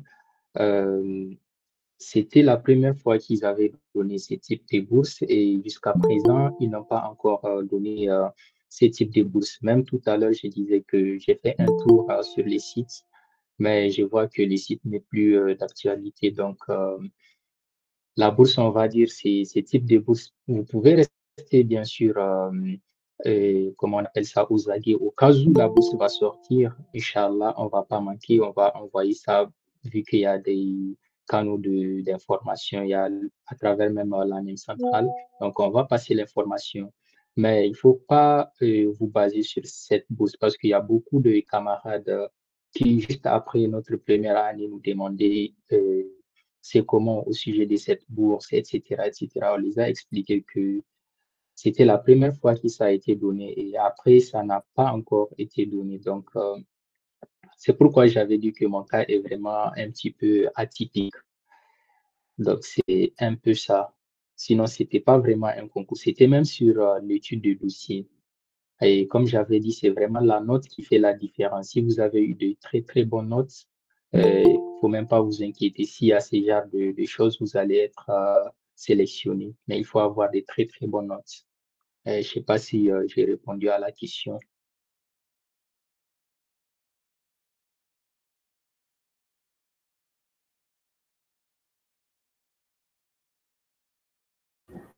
Merci beaucoup, Ancien Bakari, pour votre réponse. Et j'espère que c'est bon maintenant pour l'inquiétude. Et je tiens à rappeler ceux qui ont déjà eu à poser les questions, vous pouvez baisser vos mains, s'il vous plaît. Ouais, pour ce qui est de mon côté, c'est déjà bon. Donc, j'attends juste la deuxième réponse de la part de HSI. D'accord, ça marche. Merci beaucoup. Et Chamilou, vous avez la parole. Et s'il vous plaît, soyons clairs et précis dans nos questions parce qu'il ne reste pas beaucoup de temps. Et comme j'ai eu à le dire aussi, demain c'est lundi, donc pour ne pas trop retenir les gens.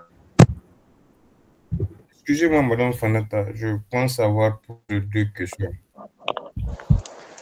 Salam alaikum. Wa alaikum salam. Chamilou, un instant, s'il vous plaît. D'accord.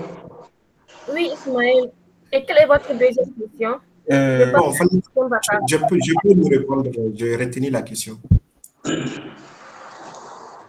Je peux? Oui, merci. D'accord. Ismaël, comme tu as su bien poser la question, concernant les écoles qui sont accréditées, il y a des choses sur lesquelles tu dois vraiment te baser. De un, c'est de te rendre à l'école et d'essayer de voir l'administration à tout prix. Il ne faut pas te fier aux étudiants de la cour ou bien au niveau de, comment on appelle ça, là, qu'on va te dire, oui, c'est reconnu. Des fois, on te dit des choses comme ça, juste pour se débarrasser de toi. juste pour que tu puisses partir quitter le lieu. Il faut vraiment essayer de voir l'administration, soit le doyen, le vice-doyen, les personnes très bien placées dans l'école. Et il ne faut pas t'arrêter à partir de là. Il faut chercher à tout prix à avoir une ou deux personnes qui ont fait la même filière que tu voulais faire dans la même faculté. Ça, c'est très important. Parce que même l'administration, tu vas partir jusqu'à voir le doyen. Il va te dire oui, c'est reconnu, c'est accrédité. Mais en vrai, ce n'est pas ça. Donc, tu peux avoir les réponses sûres et certaines qu'avec les gens qui ont fait la même filière dans la même école. Et là, tu peux être sûr et certain si l'école est reconnue et accréditée. Parce qu'après ça, après les études, ils vont devoir authentifier les diplômes avant de pouvoir commencer à travailler dans le secteur privé avec. Donc, je ne sais pas si ça répond à tes inquiétudes, bien sûr. Oui, oui. Aussi, une deuxième question que j'ai oublié de vous poser. Et, par exemple, maintenant, si on arrive à avoir des inscriptions dans les écoles qui ne sont pas reconnues par les États marocains, mais est-ce que les diplômes seront reconnus au niveau, si je peux le dire, au pays?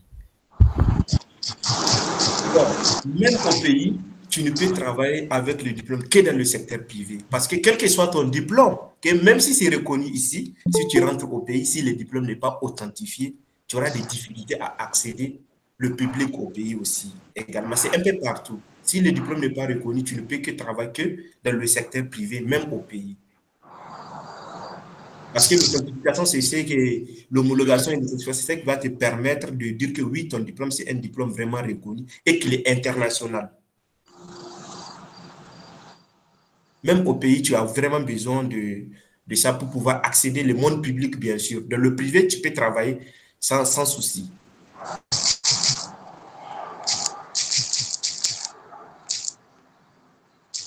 Je ne sais pas si ça répond un peu à ta question également, à ta deuxième question. Oui, oui. En tout cas, merci beaucoup. Merci beaucoup, ancien Ismaël. Et Samuel, vous avez la parole. Salam alaikum. Wa alaikum salam. Chers participants, chers anciens et organisateurs, recevez d'abord mes salutations les plus respectueuses. Moi, mes questions se focalisent sur l'intervention de mon ingénieur Ismaël, en fait, sur les concours et les universités sur lesquels il a parlé, dont il a dit qu'on peut continuer à titre privé et après pour les concours. En fait, la première question pour les universités dont il a dit qu'on peut continuer à titre privé, il a parlé de la licence. C'est pas peut-être je n'ai pas bien saisi ou bien quoi. Il a dit qu'on peut avoir la licence de l'université ou bien de l'école. Je parle des titres privés maintenant est reconnu et que le master n'est pas reconnu. Donc, je peux savoir cela, en fait, comment se fait-il que la licence de l'école est reconnue et que le master n'est pas reconnu? Ou bien, je ne suis pas bien saisi. En fait, j'ai besoin d'un éclaircissement sur ça.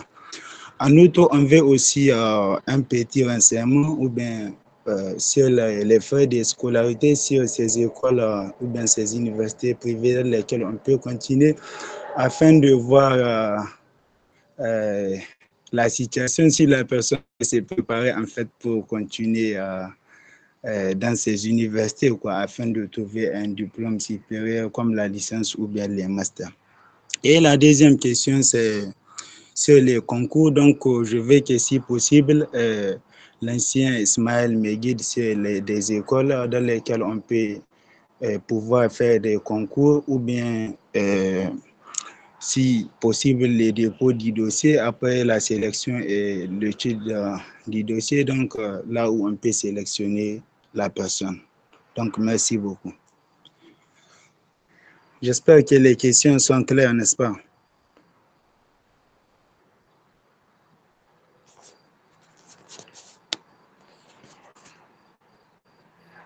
Et ancien Ismaël, est-ce que vous êtes là? Oui, oui, je suis là. D'accord, vous avez la parole. D'accord, Monsieur Amadou, comme je l'ai dit tout à l'heure, oui, c'est exactement ce que j'ai dit. Il y a des facultés où la licence, elle est reconnue, mais les masters ne l'est pas. Par exemple, je pense qu'il y a des critères, à respecter pour qu'une filière soit reconnue dans des facultés, surtout le côté privé. Je pense qu'il y a un quota, je pense un nombre de personnes qu'ils donnent pour la filière et il y a des modules, surtout les modules et des modules à respecter. Il y a, je pense que chaque filière au Maroc, il y a des modules qui sont donnés pour cette filière où ces modules doivent être obligatoirement enseignés dans cette filière. Ça fait partie des critères qui vont faire en sorte que, comment on appelle ça, la licence ou bien le master soit reconnu. Oui, par exemple, tu vois, l'année où nous, on avait la licence, on était vraiment nombreux. Mais en master, il y a très peu de personnes. Il y a très peu de personnes à cause de quoi? À cause des frais de scolarité qui augmentent. Plus les années passent, plus les frais de scolarité augmentent. Et concernant la réalité où tu avais parlé des frais de scolarité, bon, je pense que ça, c'est chaque école, chaque faculté a ses réalités. Ce n'est pas un prix fixe. Il y a des écoles qui sont abordables et il y a des écoles où vraiment la somme, elle est vraiment colossale. Donc, en fonction de tes moyens, c'est à toi de voir. Tu vas te rendre auprès de l'école ou bien des gens qui ont déjà fait l'école pour avoir une idée de, comment on appelle ça, du coût de scolarité. Ce n'est pas quelque chose qui est fixé sur les territoires, c'est par école ou bien par faculté. Je ne sais pas si j'ai répondu à ta question. En fait, alors, mon ingénieur, en fait, moi, ce que je veux maintenant, je veux que vous me parlez maintenant de votre cas, en fait, quoi. Par exemple, de votre cas, de votre licence, de votre master. Vous êtes notre seul ancien ici, ingénieur géomètre. Donc, on veut savoir d'abord votre cas. Après, on va, par exemple, consulter des écoles donc, afin de trouver d'autres renseignements. Par exemple, vous pouvez nous dire votre cas de licence. Est-ce que votre master, c'est reconnu ou bien non? Votre licence, par exemple, vous avez dit que la licence, bien sûr, est reconnue. Donc, votre licence est reconnue. Est-ce que le master, vous avez fait ça dans la même université ou bien comment? En fait, c'est ce que je voudrais encore savoir. D'accord, j'ai bien compris ta question. Excusez-moi, Ancien Ismaël, de vous interrompre. Et Chamuel, je pense bien qu'Ancien Ismaël avait déjà parlé de son parcours et tout. Donc, si possible, comme le temps est déjà contre nous, je dirais que voilà, vous pouvez essayer de continuer après avoir de précision, Inch'Allah. D'accord. Mais je pense qu'il y a ma question, il y a ma dernière question, n'est-ce pas? D'accord, il n'y a pas de souci. Posez votre question, on va vous répondre. Non, il y a ma dernière question déjà posée. Je pense qu'elle n'a pas parlé des femmes. Elle a déjà parlé sur la première question dont j'ai parlé de la reconnaissance des masters et autres. Mais à la dernière question dont j'ai dit, en fait, sur des concours ou bien des sélections à travers le type du dossier, est-ce qu'elle peut un peu me parler sur ça ou bien quelques idées sur d'autres universités ou bien d'autres écoles comme ça? D'accord. Bon, toi, je pense que Fanata, c'est qu'on va faire après. Je ne sais pas si tu as déjà le numéro de Fanata, tu peux lui écrire. Elle va te passer mon numéro. Je vais plus te donner des détails en privé. Et comment on appelle ça? Concernant ma licence, oui, elle est reconnue tout comme mon master. Je me rappelle l'année où je devrais faire le master, ils ont fait la rentrée en octobre. Mais parce que je n'étais pas sûr et certain que le master était reconnu, moi, je fais la rentrée en janvier. D'accord. Parce que j'ai passé tout mon temps, j'ai pris tout mon temps pour me renseigner, pour me rassurer d'abord si le master est vraiment reconnu. Jusqu'à ce que j'étais tombé sur 3 personnes qui ont fait la même filière, même école que moi, qui ont déjà commencé à travailler avec le diplôme dans le secteur public. C'est là que j'ai payé mes frais de scolarité pour le master. Donc après, tu prends mon numéro auprès de Fanat ou bien quelqu'un qui a déjà mon numéro et on va essayer de discuter, Inch'Allah. Il n'y a pas de souci. Okay. Merci beaucoup, Ismaël. Merci aussi, Fanata, pour votre... Merci beaucoup, Ancien Ismaël. Et je pense que comme le temps est vraiment contre nous, je vais essayer. Et Moutari, tu peux poser ta question. Après, Abdoulouahab aussi posera sa question. On va vous répondre. Bonsoir à tous les participants, plus précisément à nos anciens qui nous ont accompagnés jusque-là. Ma question est, est-ce que vous connaissez un ancien ici qui a pu faire, qui a pu concourir pour intégrer par exemple les écoles d'ingénieurs à partir du DTS, à partir de l'OFPPT quoi. Donc, parce que on nous raconte que vraiment, si tu veux avoir la MCI jusqu'à 5 ans, il faut essayer de concourir à partir de 2 ans. Et moi, dans ma ville, jusque-là, je n'ai pas vu un ancien. Et depuis mon arrivée au Maroc, je n'ai pas entendu un seul ancien qui a pu faire concourir à partir de 2 ans et intégrer plus particulièrement l'ensemble Meknes. Vous comprenez? Donc, c'est sur cette optique que j'aimerais avoir des répliques avec assurance et ferme. Merci.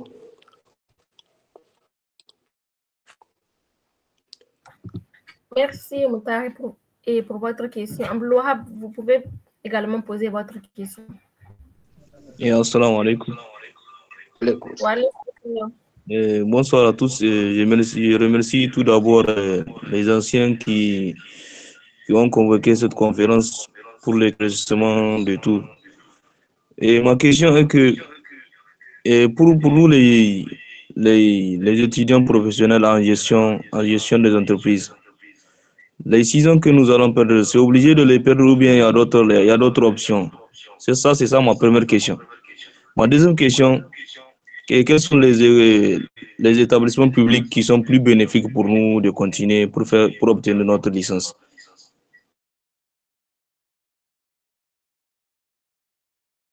C'est tout, ce sont mes 2 questions. D'accord. Parmi nos anciens, qui peut répondre aux différentes questions? Bon, je vais essayer de répondre à la première question, celle du premier intervenant, qui voulait savoir s'il y a un ancien qui a déjà concouru après juste les DTS pour intégrer une école d'ingénieur. En fait, ce qu'il faut comprendre, tant que c'est une école ou bien c'est dans le public, tu vas avoir besoin de l'autorisation de la MCI. Et c'est ça qui va te bloquer. Même si tu arrives à admettre à ces concours qui d'ailleurs sont très difficiles pour ceux qui ont fait l'OPPT, ou bien pour ceux qui ont fait, on va dire, à ces côtés des formations professionnelles, c'est très difficile d'obtenir comment on appelle ça, d'admettre à ces concours. Et même si tu y arrives, tu vas avoir besoin de l'autorisation de la MCI. Et c'est ça qui va te bloquer. Donc, c'est clairement pas possible de faire directement, on va dire, les concours à travers les écoles d'ingénieurs directement. Parce que, comme je t'avais dit, ou bien comme j'avais dit, je ne sais pas si tu étais là, pour moi, c'était un petit peu différent. C'était une bourse qu'on avait eue. Et c'est à partir de cette bourse, parce qu'on n'avait même pas la MCI, pour te dire. Ce n'était pas vraiment côté coopération, c'est une autre bourse à part. Tu vois, donc c'est différent. Tu ne peux pas directement intégrer pour répondre à ta question le plus brièvement possible. Et pour le deuxième intervenant, je tiens juste à mettre les points sur les i. Ce n'est pas les anciens qui ont convoqué, on va dire, la réunion ou les webinaires, les crédits et à l'ANEM. Donc, c'est l'ANEM qu'il faut remercier. Je ne sais pas s'il y a quelqu'un qui va répondre à tes questions. Bon, Fanata, pour faire bref à sa question, je peux? Oui, ancien, vous avez la parole. D'accord. Je voulais tout simplement vous dire, quel que soit le concours que vous allez faire, et qu'après ce concours-là, vous aurez besoin de l'autorisation de l'AMCI, ce n'est pas possible de continuer. Parce que l'AMCI ne donnera jamais l'autorisation d'inscription à ceux qui ont déjà fait l'OPPT après les 2 ans. Ça ne sera plus possible, c'est plus possible. Donc, quel que soit le concours, si ce n'est pas une école ou bien une faculté où on ne va pas vous demander l'autorisation de l'AMCI, c'est peine perdue. Si c'est une école où on vous demande ça, il ne faut même pas perdre votre temps. Il n'y a pas moyen. Il n'y a pas moyen, tout simplement.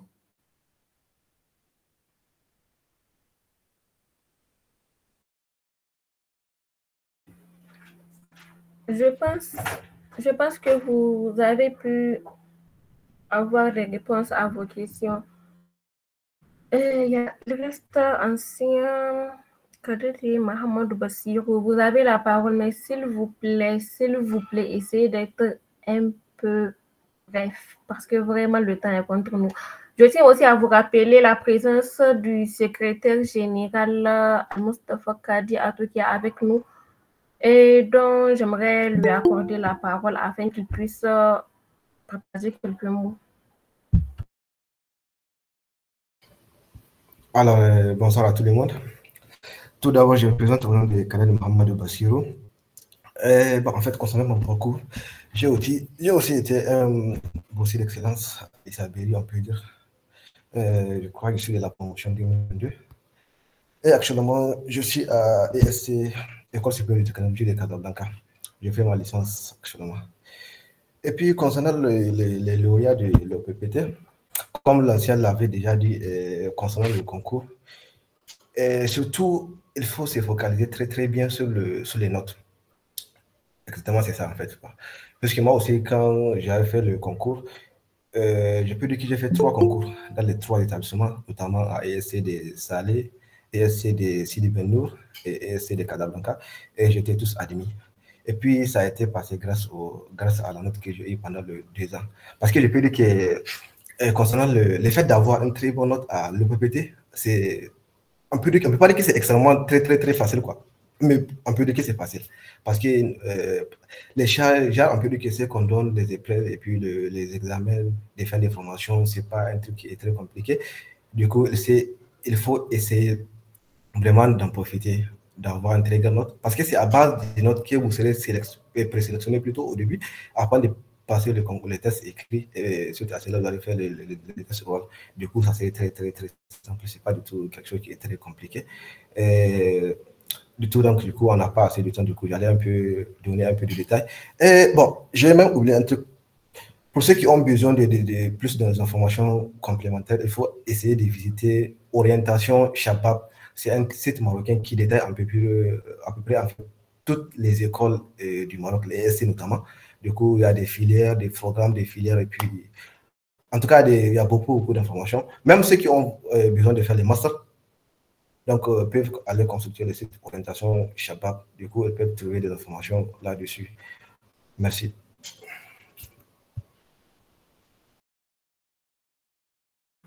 Merci beaucoup, ancien Bassirou, pour ton intervention. Et notre cher secrétaire général, Moustapha Kadi Atou, vous avez la parole.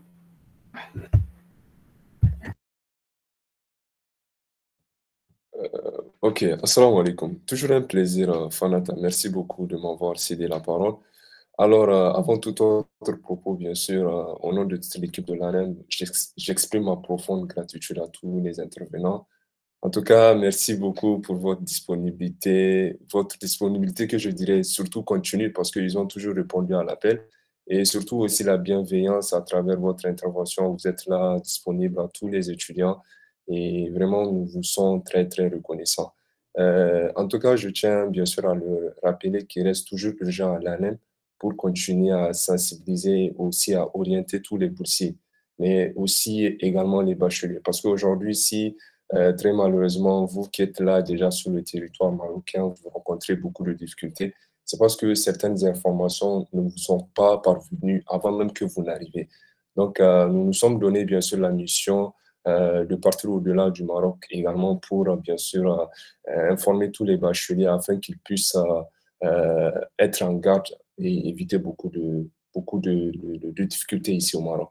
Donc, chose que je voulais bien sûr notifier, bien sûr, il y avait notre ancien Nejma Touré qui avait intervenu sur ce point. Bien sûr, quand on parle du technicien supérieur, vous êtes bien sûr appelé à faire uniquement 2 ans au Maroc. C'est toute une convention qui a été signée entre les 2 pays, le Niger et aussi le Maroc. Donc, cette convention est devenue une chose sur laquelle aujourd'hui beaucoup de gens sont en train de, en tout cas, se poser la question. Et nous-mêmes, de notre côté, en tout cas, l'ANEM, nous continuons à sensibiliser, à passer nos doléances auprès du ministère des Affaires étrangères pour qu'on puisse, bien sûr, améliorer cette coopération, chose qui n'est quand même pas impossible. Et la seule erreur, si je peux me permettre de le rappeler, c'est qu'au niveau de la NAP, très malheureusement, on choisit les mauvais profils parce qu'on ne peut pas quand même prendre un étudiant, un boursier d'excellence et l'amener ici au Maroc juste pour un parcours de 2 ans. C'est en tout cas la triste réalité. Et nous faisons face à cette vérité, nous devons l'accepter. C'est là pourquoi, même à travers ce thème, quand vous le lisez, on dit oser, c'est-à-dire chose qui n'est pas impossible, il y a des solutions. Et la preuve, aujourd'hui, nous avons des anciens comme Bakari, comme Ismaël, comme Moubarak et même Abdelmajid. D'ailleurs, un des deux que j'ai accueilli et une des personnes que j'apprécie beaucoup, surtout pour l'effort qu'il fait pour tous ses camarades. Et vraiment, c'est ça, c'est possible. Donc, venez, il faut juste vous renseigner. Les informations sont là, nous, de notre côté, on va continuer en tout cas de vous mettre cela à votre disposition pour quand, Inch'Allah, en tout cas, nous espérons que vous allez également partir au-delà de ces 2 ans. En tout cas, merci à tous les participants, ce fait un plaisir. Je tiens à féliciter Fanata également pour avoir assuré une très, très belle modération. C'est bien, l'ANEM fait des choses, tout le monde est content et je pense que ça fait plaisir. Et c'est d'ailleurs ça l'essence de notre, je dirais, endurance. Voilà. Moi, je vais m'arrêter là et bien sûr, s'il y en a d'autres personnes qui veulent rajouter d'autres choses, ils sont les bienvenus. Du coup, voilà, je vous souhaite une très, très bonne soirée. Merci. Merci beaucoup à vous pour... je ne sais pas quoi dire. Merci beaucoup, Excellence, pour votre intervention. Et j'aimerais juste rajouter pour ceux et Fanata, je m'excuse de t'avoir bien sûr coupé la parole. Il y a nos camarades de l'Algérie qui sont là avec nous.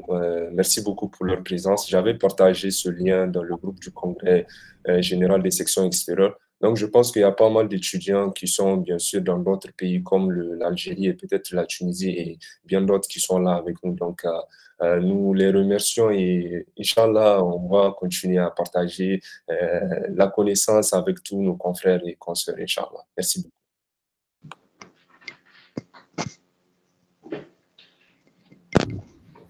beaucoup. Je tiens juste à rappeler pour celles et ceux qui n'ont pas pu poser leurs questions ou qui souhaitent en poser davantage, n'hésitez pas à me contacter en privé, Inch'Allah. Je m'échangerai de vous mettre en contact avec les intervenants. Et je pense qu'on va juste répondre à la question de Ancien Jibo pour enfin voir la réunion, Inch'Allah. Ancien Jibo, vous avez la parole.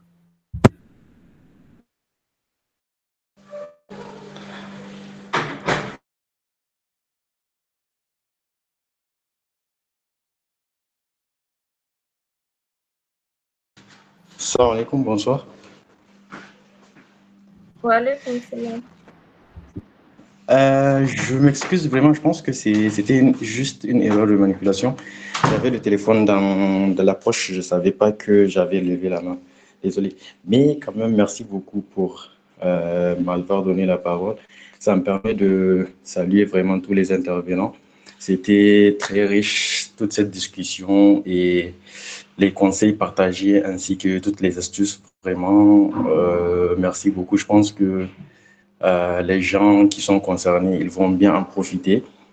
Et je tiens à rappeler vraiment les jeunes qui sont là maintenant de bien s'attacher aux anciens là pour pouvoir bénéficier de toutes les astuces pour pouvoir réussir leur année académique. Il ne faut pas se réfugier, dire qu'il n'y a pas d'opportunité, il n'y a pas de solution. On a vu beaucoup d'étudiants dans ce cas-là, mais c'est faux. C'est juste des excuses. Je pense qu'il suffit juste de s'attacher aux bonnes personnes, et aux anciens surtout, pour bénéficier de tous ces, de leurs conseils et expériences. Merci beaucoup. Alors, Panata, désolé. Oui, Bassirou. Et la en fait, pour les étudiants qui sont en informatique, parce que, désolé, je suis parti un truc qui est très important. Alors, pour les étudiants qui sont en informatique, la dernière fois, moi, avec mon équipe, donc, on a essayé de faire un petit rapport sur toutes les écoles, on peut dire, les ESC les plus... ceux qui offrent des concours, on peut dire. Donc, vous pouvez essayer de consulter Fanata, je vais essayer de transmettre les documents, quoi. On a essayé de recenser, en tout cas, à peu près 8 écoles EST, du coup, avec leurs programmes, les filières, Mais ça concerne seulement l'informatique parce que j'ai fait l'informatique en plus, donc j'ai un peu de connaissances là-dessus. J'ai essayé de faire le maximum possible avec les informations nécessaires. Du coup, je vais essayer de consulter Fanat. Je vais essayer de transmettre les informations nécessaires. Merci. Merci beaucoup, Bassirou. Merci à toutes et à tous pour votre présence, votre attention et vos échanges. Un grand merci également à nos intervenants pour leur partage inspirant. Ce webinaire s'achève, mais les réflexions et les opportunités continuent. Restons motivés, ambitieux et surtout, n'ayons pas peur de viser plus haut. À très bientôt pour d'autres webinaires, Inch'Allah. Merci à tous pour votre participation. Fanat, juste une dernière suggestion. Peut-être que vous pouvez créer un groupe là où vous allez bien sûr ajouter les anciens, comme ça ils peuvent en toute continuité répondre aux questions. Et s'il y a des gens qui sont bien sûr même intéressés à avoir, je ne sais pas, un truc là, comment dirais-je, et je ne sais pas. Ah non, oui, des entretiens, des entretiens. Donc, s'il y a des gens qui veulent avoir des entretiens, ils peuvent bien sûr le faire spécialement. Les anciens sont là pour répondre à eux, Inch'Allah.